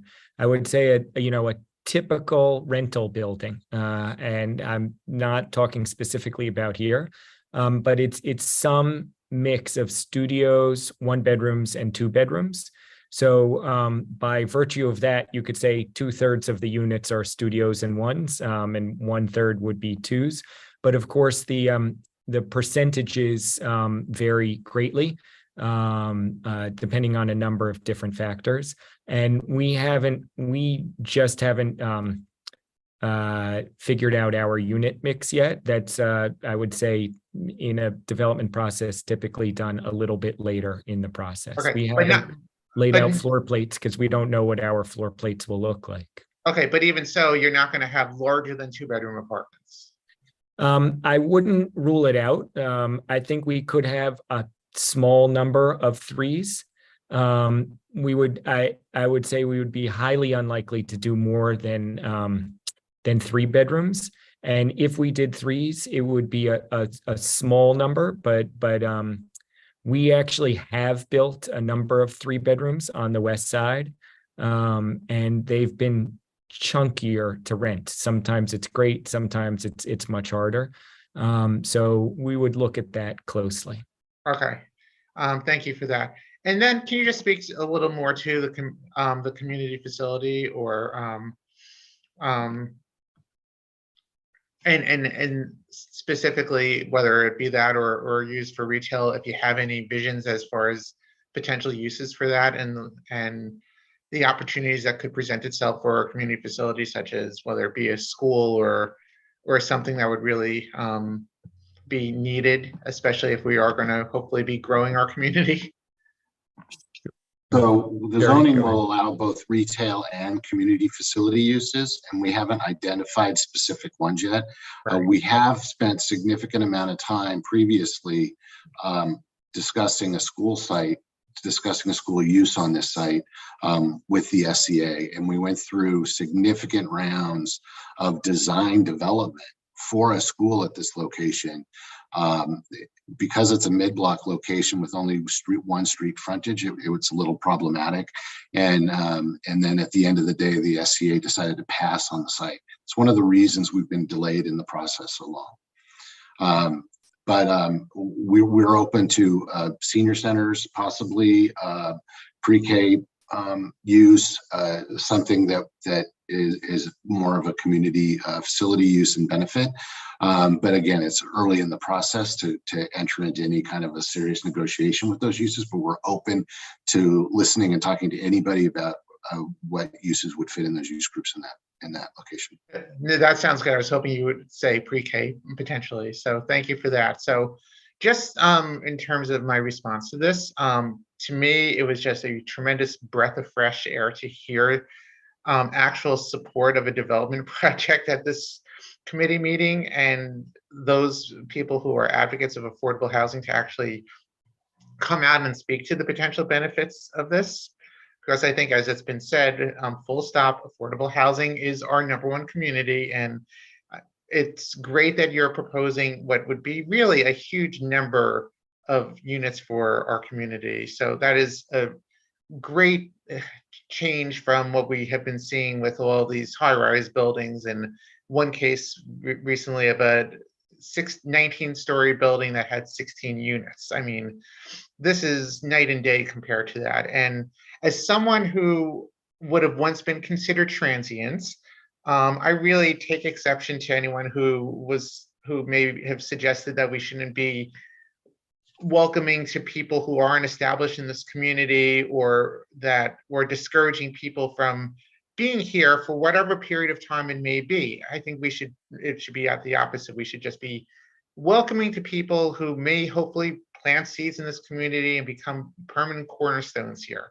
And that's really my story. I moved into a rent stabilized apartment after college on 78th Street, and 25 years later, I'm raising a family and have a high school senior here who can call himself a native Upper East Sider. So just getting back to the zoning though, just thinking about this pragmatically, just want everyone to recognize the reality is right now it's either going to be essentially this project or something that would conform to the current zoning, or the wild card of what may come if this project weren't to move forward. And frankly, any rezoning of the M14 and C28 zones that we are seeking to do is going to take a while. So I would say that even if we had some apprehensions about this, from a land use perspective, this development here would be greatly superior to something that would produce potential developments that we would not want to have in this community, and that we've seen in other recent developments in these zones or proposals. So in my mind, this isn't even a close call. The rezoning would provide significant community benefits and a vast improvement over the existing conditions. So I look forward to strongly supporting this proposal. So thank you very much. Thank you, Craig. Now, Adam Wald. Hi, thank you. And thank you to the team for presenting. As someone who is the co-chair of the task force to explore rezonings of M14 and C84 zones, I obviously support this effort with a couple caveats. The first caveat being, I would implore Will and Rick and the family to consider as many 3 bedrooms as possible. I think if you look at what Torkian is doing on 2nd Avenue and what Carmel Partners is doing in their project, they're building bigger units. There is a demand for 3-bedroom units in the Upper East Side. And between the Upper West Side and the Upper East Side, I think you saw it in the Upper West Side. I'm sure your absorption of 3-bedroom units was quite high. And the same demand exists here. So I would implore you to really put pencil to paper and figure out how to get as many 3 bedrooms in as you can. You have a big enough floor plate, you should be able to do that. Secondly, the parking. There are some projects in Manhattan on similar size floor plates that took existing parking garages and built via an Alt-1, where you're able to grandfather in parking that otherwise wouldn't be permitted. The number of spaces wouldn't be permitted if you were to do a brand new ground up as of right. And I think you'll find that, again, absorption for parking spaces is something that people people need parking in the Upper East Side. And if you can do this via an Alt-1 and grandfather in the number of spaces, or at least a portion of the number of spaces, I think you'll probably find that to be accretive to the project. And the AMIs are, just to correct what Jerry said, the AMIs are a HUD number. It's not census tract. It's for the New York City region. And also the distribution of affordable units, I don't believe it has to be on every floor. I believe it has to be on 65% of all floors now. Is that correct? So I don't want to get the wrong idea about that as well. But they can't be on in a building. They can't be on the bottom 65%. No, it had to be on 65% of number of floors. Yeah. So that's all I had for now. I think it's a great proposal. I would just like you to consider the parking and consider the 3 bedrooms. Thank you. Thanks, Adam. And now I think the last board member is Abraham. Thank you, Elizabeth. So I want to echo the support for this project, and to what Adam said. I'd almost go a little bit stronger. I think when we do get to a vote, I would almost want to either put it as a stipulation or some kind of encouragement that the developers seek to maximize the 3-bedroom capacity. Again, it's not for tonight, but just want to put that out there for when we get to it. Also, I just wanted to speak to a little bit about like some of the suggestions that 25% wasn't enough or was a drop in a bucket. But unfortunately, the developers and we have to work within the parameters of the programs that are established. These programs are established to incentivize the creation of affordable housing. Would I love it to be 100%? Yes, but that's just not the parameters and the reality that we live in. If that was the case, then great. But we need to work with the parameters that we have. 25% here, 25% there, slowly building and increasing the availability and the stock of affordable housing. So I just want people to keep that in mind. If we have issue with the programs, then we need to kind of maybe mobilize and find ways to address the legislature and kind of the governmental bodies that create these programs, and we can do that. But for the conversation here before us, let's just remember the parameters within which we are operating and within which the developers are trying to operate. So I welcome the affordable housing. Again, we can have considerations and recommendations for things to be taken into account, but we need the affordable housing and housing generally. So I will support this proposal and with further kind of discussion as we get to the voting phase. Thank you. Thanks, Avery. I see Marco is here, so we'll make you the last. Thank you, Elizabeth. Thank you, Elizabeth. I would like to start asking questions first. And you said that you have 113 affordable units. Is that correct? That you demolished 15 dwelling units, affordable units? That is correct. Yes or not? We don't have any. We have 15 vacant apartments or we have a 5-story building that's vacant. We will be demolishing them, but there are no units that are in them right now. They're not occupied. Well, I'm going to tell you that's illegal because you didn't change the CO in order to claim that it's empty. You claim because it has been harassed in some way, the tenants. And the tenants, when they were harassed, there is no record about that. Meanwhile, while the CO is existent in the Department of Buildings, 15 and 15 must be. So therefore, whatever it is, if it's empty or vacant, you demolish 15 just so we're clear. Units. Just so we're clear, we bought a vacant building. So when we bought the building, it was already vacant.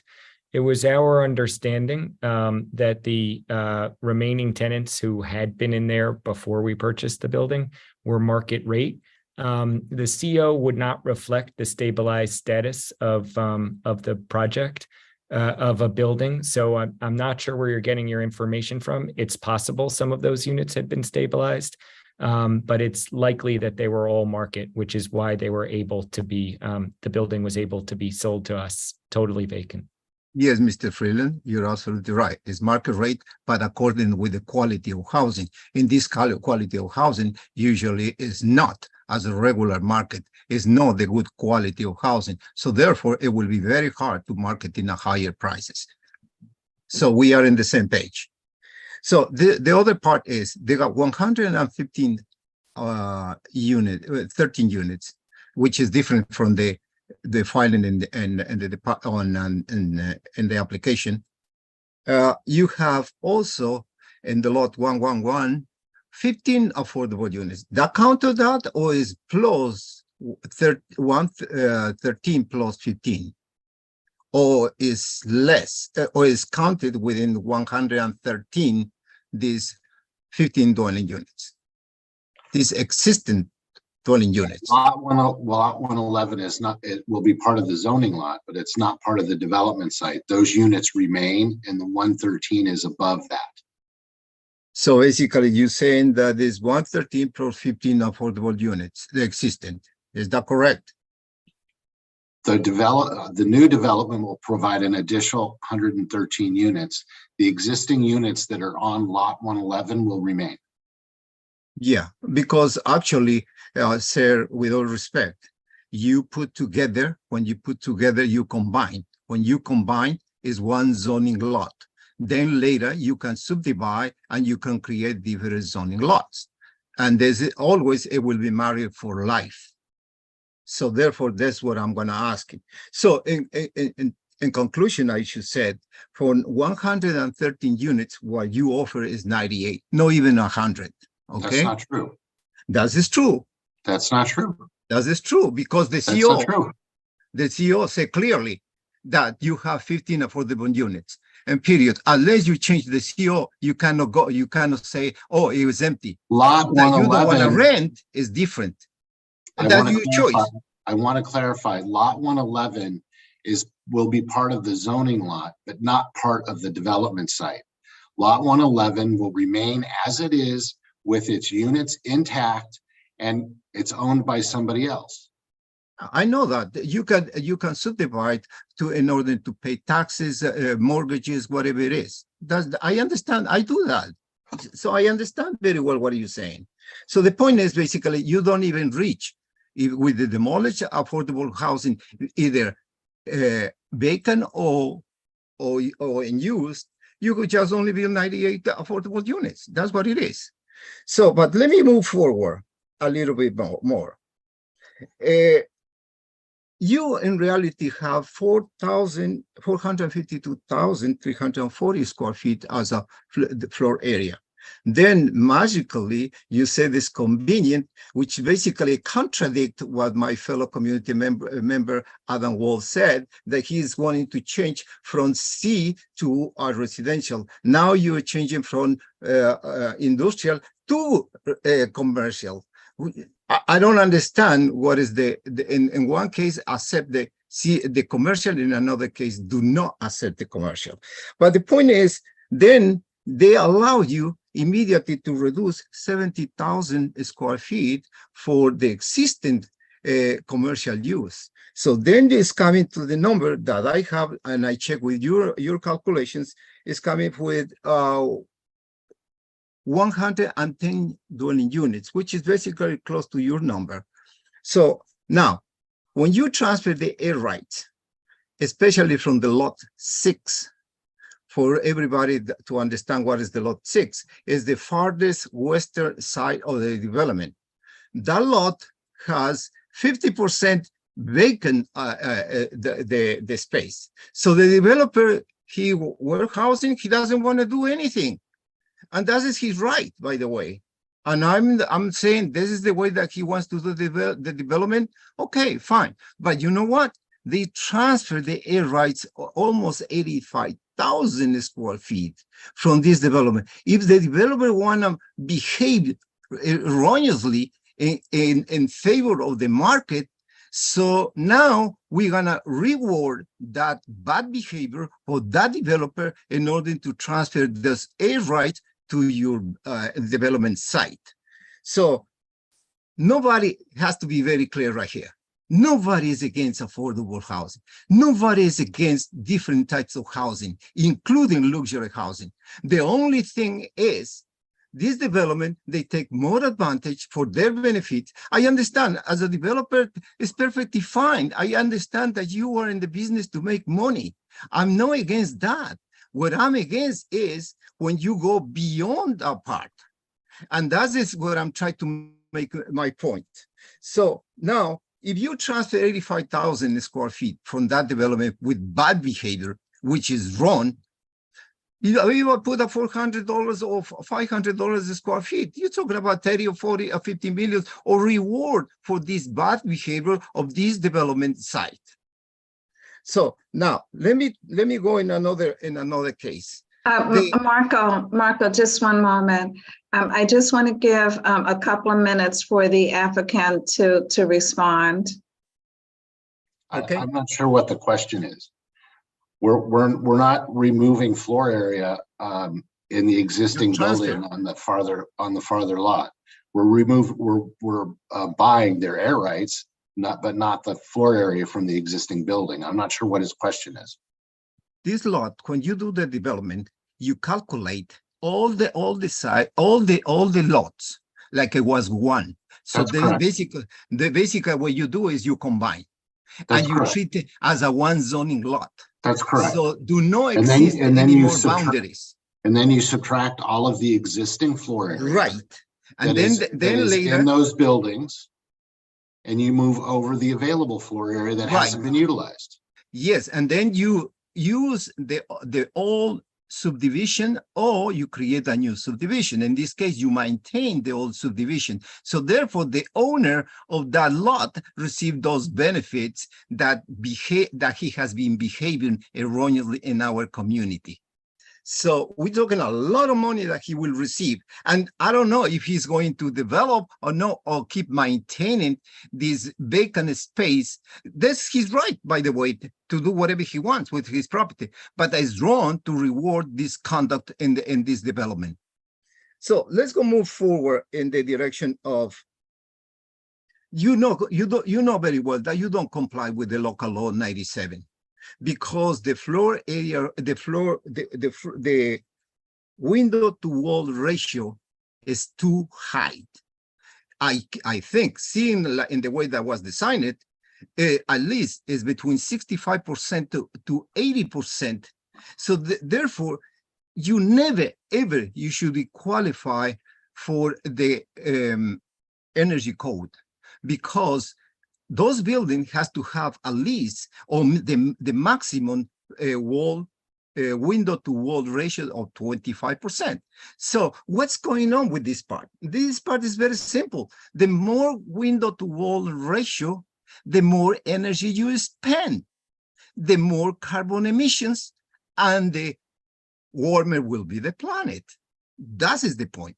Now, there is the local law 214 or 2021 that said that all the buildings must be electrical, and this is the building that will be electrical, by the way. So all the buildings mandatory will be electrical. If you keep demanding more electricity for that building, so the electricity grid cannot keep up with the demand. And therefore, it will have plenty of blackouts, either in winter time or in summertime, because you won't be able to resolve the problems of the abuse of the window to wall ratio. And it's not in compliance with the local law. I believe in the global warming, and I think it's irresponsible for the professional to do this kind of design, because all people we deserve to have a good planet and leave this planet for future generations. I'd like to respond to that. This Okay. building will comply with all New York City codes and regulations when it's built. So it will comply with local law 97. It'll comply with everything. You say, but the one that is presented We to can't us get a building is not. permit without it. Yes, unless you have some friendships that they are allowed to give you that. Okay. Which is basically, I think, Marco, we have Elizabeth Rose, who has been waiting patiently, if you don't mind.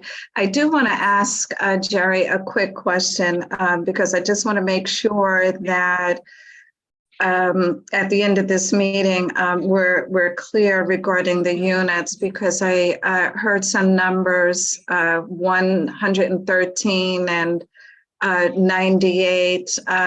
So I'm not sure if you could clarify the unit numbers. Yes. So Okay, thank you. in the new building, there will be approximately 452 new units. Of those 452, 113 or 25% will be affordable. The 15 units that Mr. Tamayo was talking about are located in lot 111. They're existing units. They're in a different building, and they're not going to count towards our affordability requirement. There's something completely separate. Okay, thank you for that. Elizabeth Rose, and then we'll wind up. Thank you, everybody. And I apologize if some of my questions were covered in your presentation, which I was unable to tune in for. Can't hear you. Can you hear me? Elizabeth, you're fading out, Elizabeth. Can you hear me? Is Yeah, that we can better? hear you. Yes. Okay. I apologize if some of my questions were covered in the presentation. I was unfortunately unable to tune in for that. So my first question is the buildings from which you have purchased air rights and whose air rights would enable you to build the square footage that you are proposing. Are those lots also covered by the change in zoning to residential, such that if they are not currently already residential, they could become residential in the future? The answer is yes, though we will be merging with them, and the envelopes that currently exist will have to remain if they redevelop for residential use. And Okay, they but would they not be able they to. could be renovated to become residential if they are not already. That's correct. And just to be clear, one of them already is residential. Yeah. Okay. Thank you. My second question is, I have the honor of co-chairing with Adam the task force that is looking at up zoning the various manufacturing and commercial zoned blocks remaining on the Upper East Side in order to increase affordable housing and residential use. If we were, and this is now completely hypothetical, if we were to propose a sort of more blanket approach to these blocks in this neighborhood, would we be able to effectively carve out this now merged zoning lot in order to avoid giving it additional development rights? Or would we, if we were to upzone the full block, let's say, hypothetically speaking, would those other buildings be able to be built, redeveloped with additional FAR? I mean, it's hard to know without the proposal in front of us how to respond to that. But under the current, like the current districts that we have, that will be on our site, we will only be able to develop with the floor area generated from the two districts that we are seeking the change to, because they're within the single MIH zone. So we couldn't take floor area from Second Avenue, and we can't take, well, and the floor area from Third Avenue is already utilized. Okay, that's helpful. And my last question is, what is your slab to slab proposed height? And what was the typical slab to slab proposed height of what we all think of as a post-war building on the Upper East Side? So the renderings that you looked at are 10-foot floor to floor, which would be roughly a 9.5-foot floor to ceiling differential with a 6-inch slab. And then there is one medium middle building mechanical space that's 16 feet to make the building work. Okay, thank you very much. Thank you, Elizabeth. I am completely in favor of additional residential development. I'm completely in favor of triggering MIH and requiring MIH. The biggest thing that I am struggling with on this particular proposal is simply height. It is not contextual. Thank you. Thank you, Elizabeth. And I think we're about time to wind up. And I think that the applicant has responded to people's questions. They're now aware of all the concerns, all the support, all the opposition that people have shared with us and answered their questions. And I'm very, very grateful to that.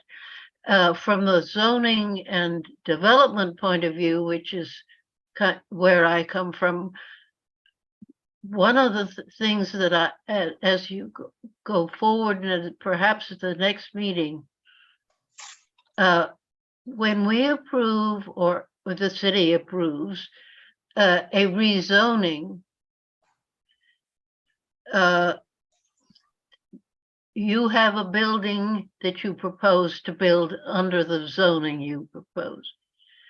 If you don't build it, the zoning is there for the law for eternity, unless it gets amended. And so I think, from my point of view, the central thing I need to know is exactly what anybody on earth could build there, should you not do so. And I'm talking about both the uses and the zoning envelope. So I think if you could be, not now, because I think we've exhausted this subject, but I think if you could make sure that we're informed of that at our next meeting, I would certainly be very grateful. And thank you very much for your presentation. And thank everybody for his and her comments, questions. It was very important to do this, and I think everybody should be very grateful to you all. Thank you. And now I'll hand it over to Sharon, who has the next. Thank you so much, Elizabeth. And also would like to I think Mr. William Friedland wants to say something. Oh, no, I just wanted to thank you for your time. I remember how much community board members get paid. I know the late nights and the long hours. So I appreciate everybody's time.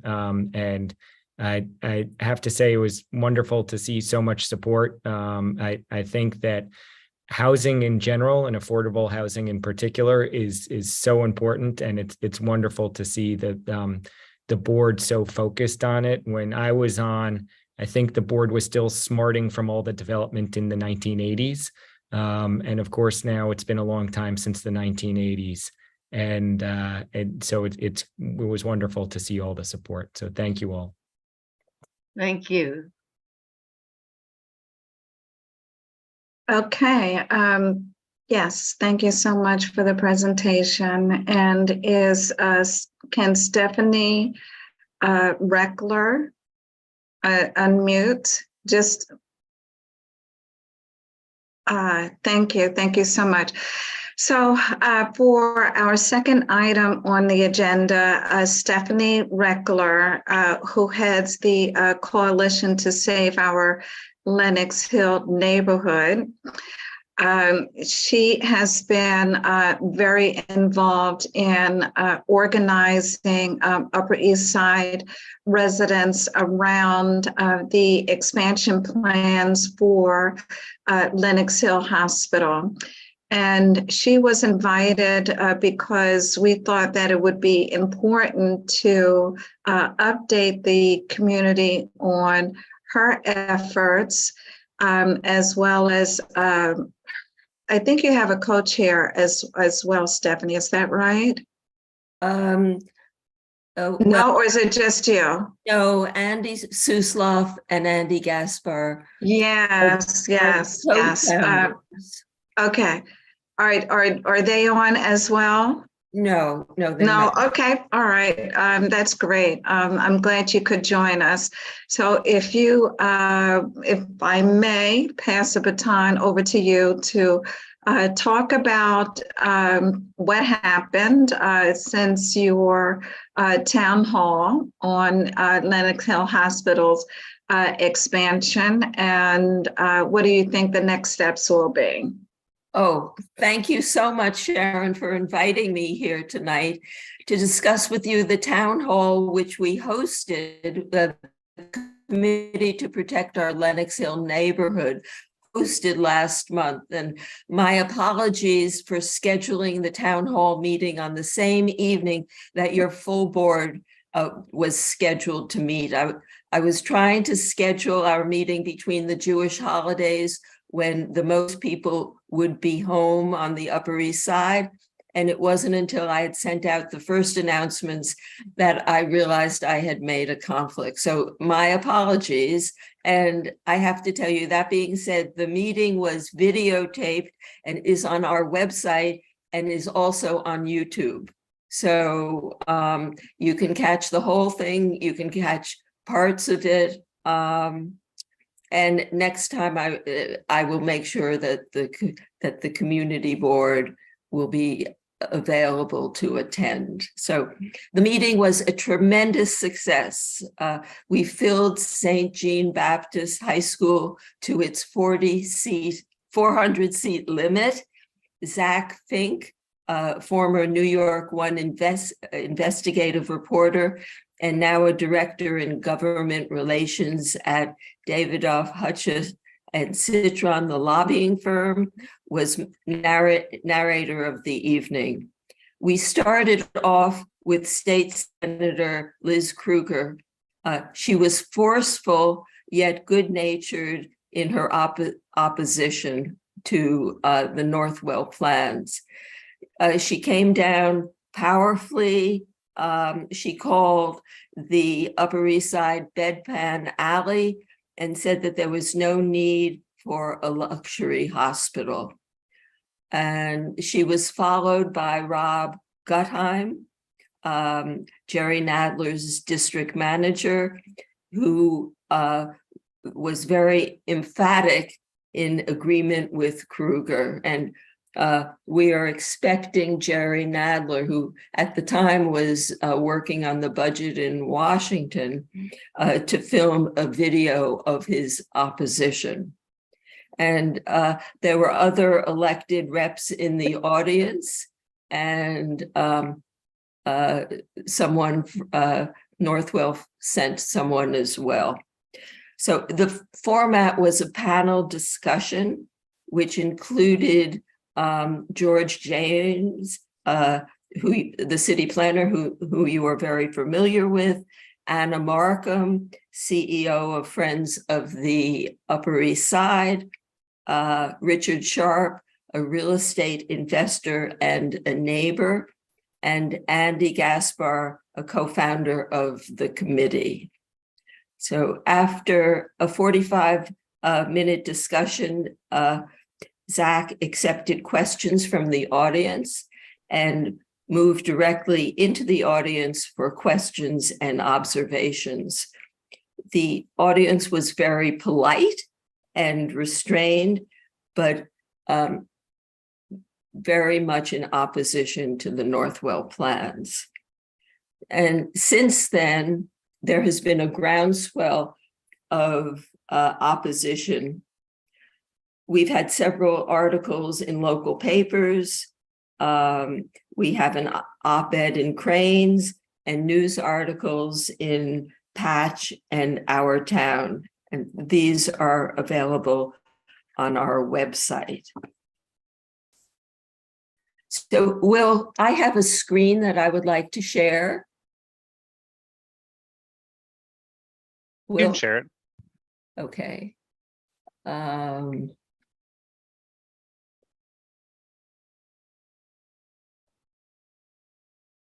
you all able to see it? No, you have not shared it yet. Do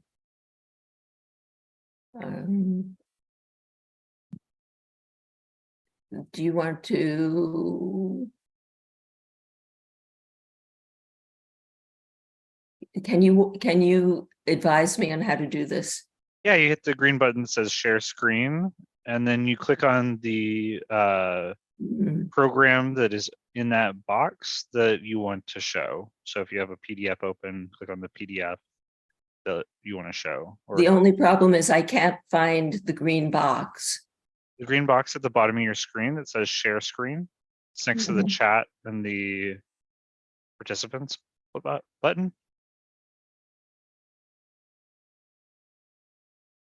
I think we're moving there.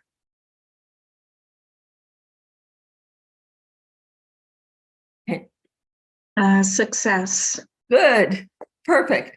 So despite the community's opposition to the plans, it appears that Northwell is moving ahead with its plans. Our members have met several times with John Flanagan, Northwell's spokesperson, and he has indicated that they intend to submit their ULURP application before the end of the year. There is no concrete information in the public record that is available to us. On my screen is a diagram that Northwell published in their pre-scoping submission. So George Jane's schematics of how the tower will look in comparison to other buildings in the neighborhood is very helpful. But to me, this submission by Northwell is very specific and things that we really don't talk about. For instance, let me see. If you can see where I'm pointing, it's the north side of 77th Street. It's a building, it's actually two buildings that Northwell owns that they're going to take down and put up a modern office building within right. So there's no dispute about that. But what they're going to do is dig a tunnel under the north side of 77th Street to the south side into the hospital. And they have mentioned that, but they've only mentioned it as a passageway for pedestrians, for their staff, so that they don't have to go a street level and cross at the corner. But not for pedestrians. I don't want there to be a misunderstanding. It's strictly for staff use. Correct.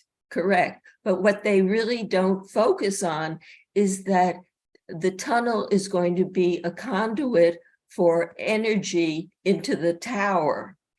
And on the, they mention it here, hospital electrical service is going to, they're going to be generators, from what I understand, on the outside of the building, under the tunnel into the tower.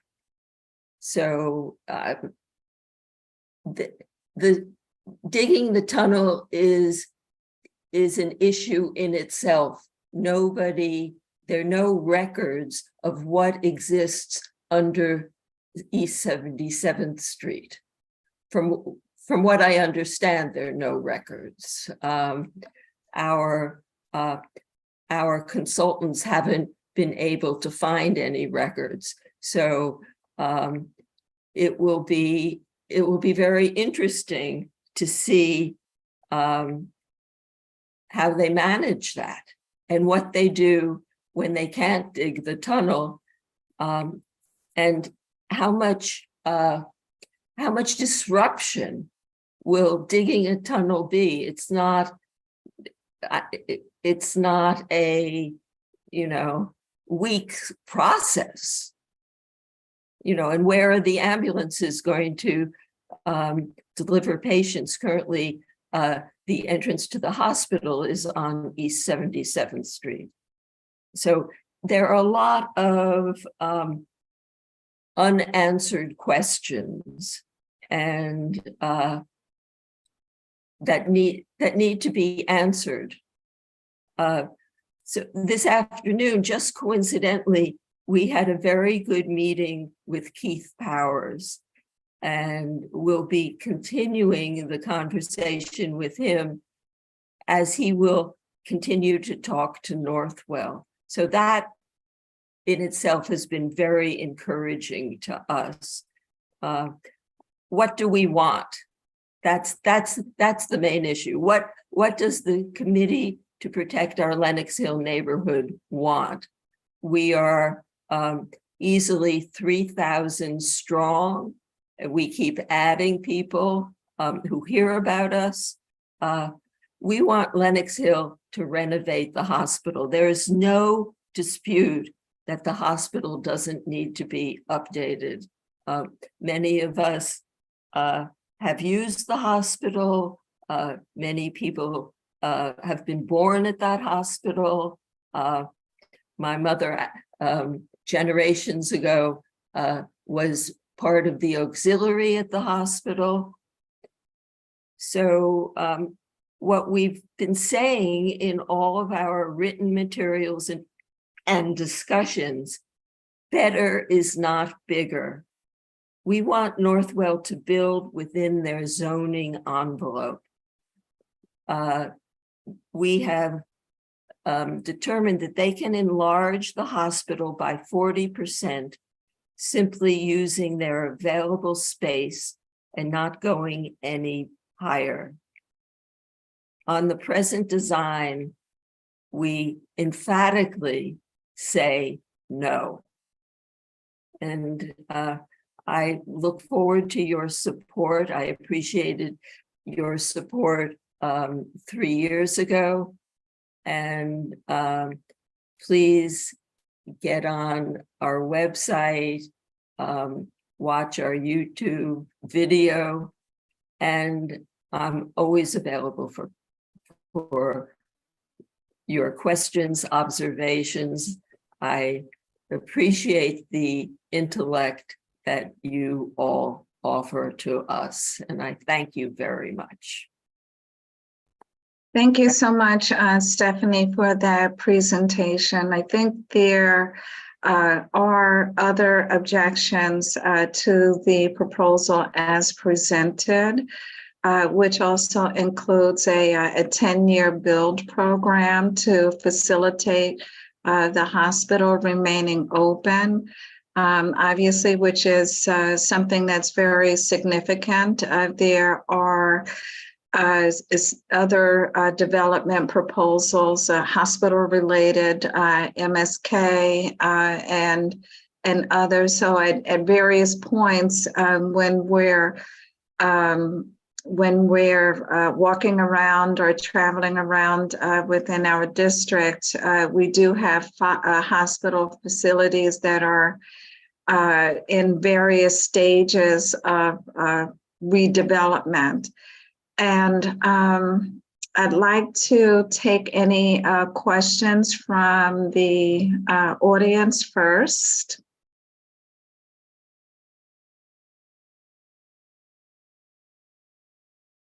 Okay. Do any board members have any questions?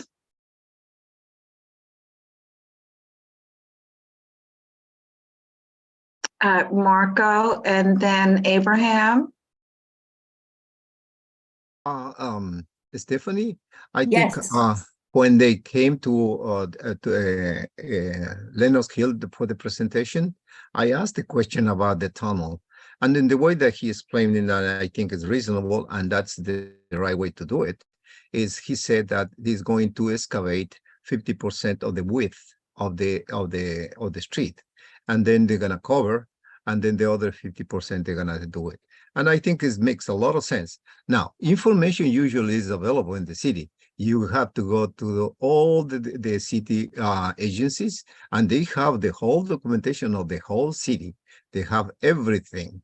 And also there is one number, 1-800-DIG, something like that, that they said that before you dig anything outside, you must call them, and usually they provide the whole information. So that is in terms of construction. I don't think it's a major issue, because usually my experience in most of the contractors, they are very good.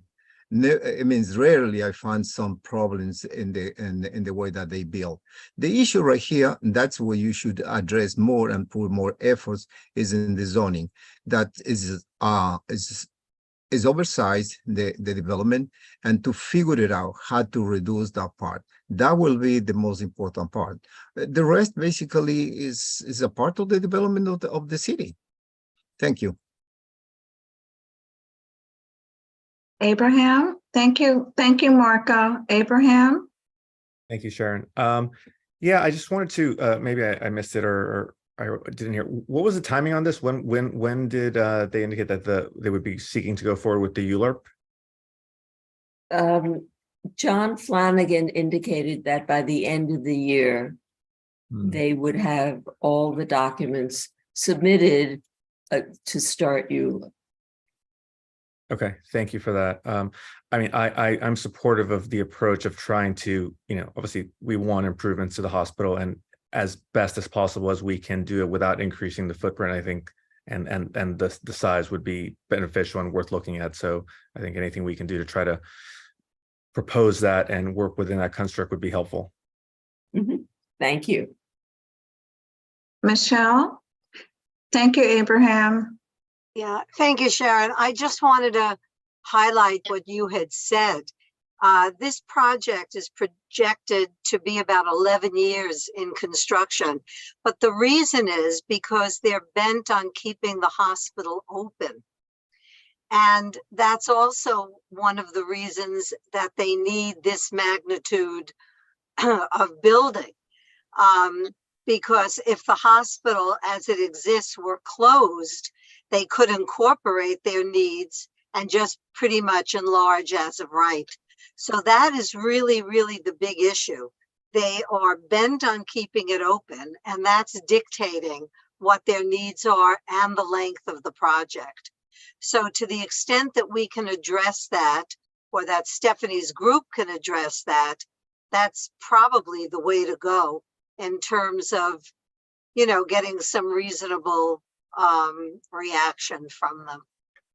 What's interesting, Michelle, is that it's now 11 years of construction and 2 years of interior work.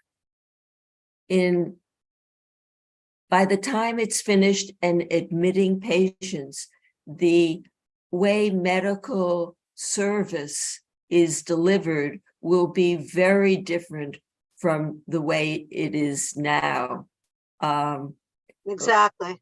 One of our members has been in the hospital twice this past year for minor operations. I mean, I think they're minor, but he didn't think they were so minor. But when he woke up in the recovery room, the nurse brought him his shoes and said, okay, now you can go home. Whereas 10, 15 years ago, he would have been in the hospital 4 days. And well, outpatient, that's right. Outpatient procedures are increasing more and more and more. No question about that. And also it should be noted that the entire architectural staff, the development and the administration of the hospital will probably not be the same in 11, 12 years. They will be all different people in addition to the different ways of administering care. Right. So I think, I don't ever remember the number they gave us, and probably they didn't, but maybe we can find out that if they did close the hospital, what could they do to satisfy their needs, and how long would that construction take? I'm sure they must have done an internal study about that, but I don't recall it ever being shared publicly.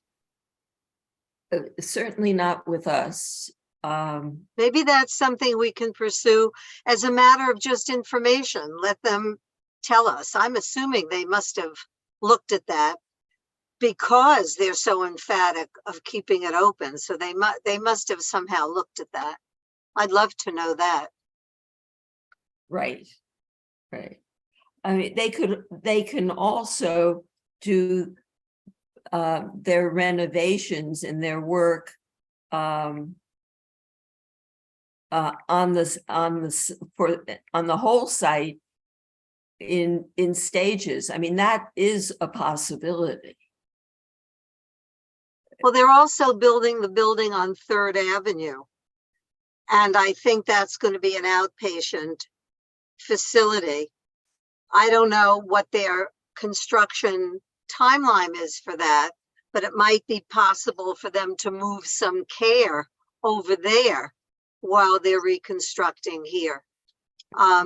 Those are questions, and maybe in the ongoing conversations, we can get the answers to those. We discussed with Keith this afternoon. I showed him a picture of what's going on 3rd Avenue, and all of their equipment is stored currently within the site. If we don't know the plans for how are they going to store equipment. Apparently they cannot do it on the median on Park Avenue because it won't support heavy equipment. It's under the train tracks. So, you know, where's this equipment going to be stored? Is it going to go every night to New Jersey? You know, well, they often close a lane, you know, and that becomes the construction lane, and that's not going to be helpful to the traffic in the neighborhood. But all those are questions. Maybe, are they due for another presentation to us, to the board, Sharon? Are they supposed to come back to us? We can certainly extend an invitation, another invitation, but I do think that that's a very good idea, Michelle, and we'll definitely follow up with that. And maybe if you extend the invitation, you might actually send along some of these questions in advance. So that's not to say they can't take additional questions at the meeting, but these are some big ones. So maybe they could come to us prepared to answer them. That would be very interesting. I know that Russell told me that he had extended an invitation to both of us, to both the Committee to Protect Our Lenox Hill Neighborhood and to Northwell to meet and discuss issues. And I'm not sure if he didn't get a response or they said no. So that was just between your two groups, you mean? Correct. You know, well, maybe they'll be more receptive to coming to us. I don't know. To do a task force similar to the one that was done by Gail. Yeah, I had asked about that, Michelle, as a matter of fact, and that is my understanding that Lenox Hill said no. However, I don't see the door as entirely closed with the word no. And so, I mean, some time has passed since our initial request. And I can touch bases with Russell and ask him if he would not extend an invitation again to Lenox Hill Hospital. Okay, let's hope they respond affirmatively. That would be helpful. And indeed it would be. Thank you so much, Michelle. Valerie? Thanks. I don't think they've been in front of us since they actually dialed back the tower on Park Avenue to make a representation. No, they were the end of February of this year. Right. Well, but they haven't, but that was part, yeah, okay. But first of all, I just wanted to say kudos to you, Stephanie, for getting such a great turnout and keeping the community involved in the issue. I know that when they had called me in at the beginning of the project, in my capacity as the president of East 72nd Street Neighborhood Association to talk about their plans, they had mentioned at that time that they were unwilling to really commit to what the 3rd Avenue structure was really going to be all about, because they were, at least at that point, contemplating that might be a swing space to provide, you know, services while they were actually doing the renovation of the main buildings over on Lexington. And they've, you know, I just thought that especially because if they're looking at an 11-year timeline, And to your point, that they're not going to really know what kind of services. I mean, they've always been focused on the delivery of babies, but God knows what, by the time that opens, whether that's going to be something that people are really interested in terms of luxury, and who knows what health insurance will be covering at that point. But I mean, that was something that they were discussing. So I think that's still an option in terms of a swing space to make the project move more easily. Thanks. That's all I have to say. Mhm. Thank you. Thank you, Valerie. Yeah, let's see if we can get them to come back to us or say yes to participating in a task force. Are there any other? I don't see any other hands raised. Okay, I hope you don't mind if we move into new business. First of all, I do apologize. Stephanie, you've done a marvelous job, and I really want to echo Valerie's remarks as well with respect to your organizing capabilities and really getting the important folks in the room. So thank you very much. This is indeed a significant project that will impact the neighborhood for more than a decade,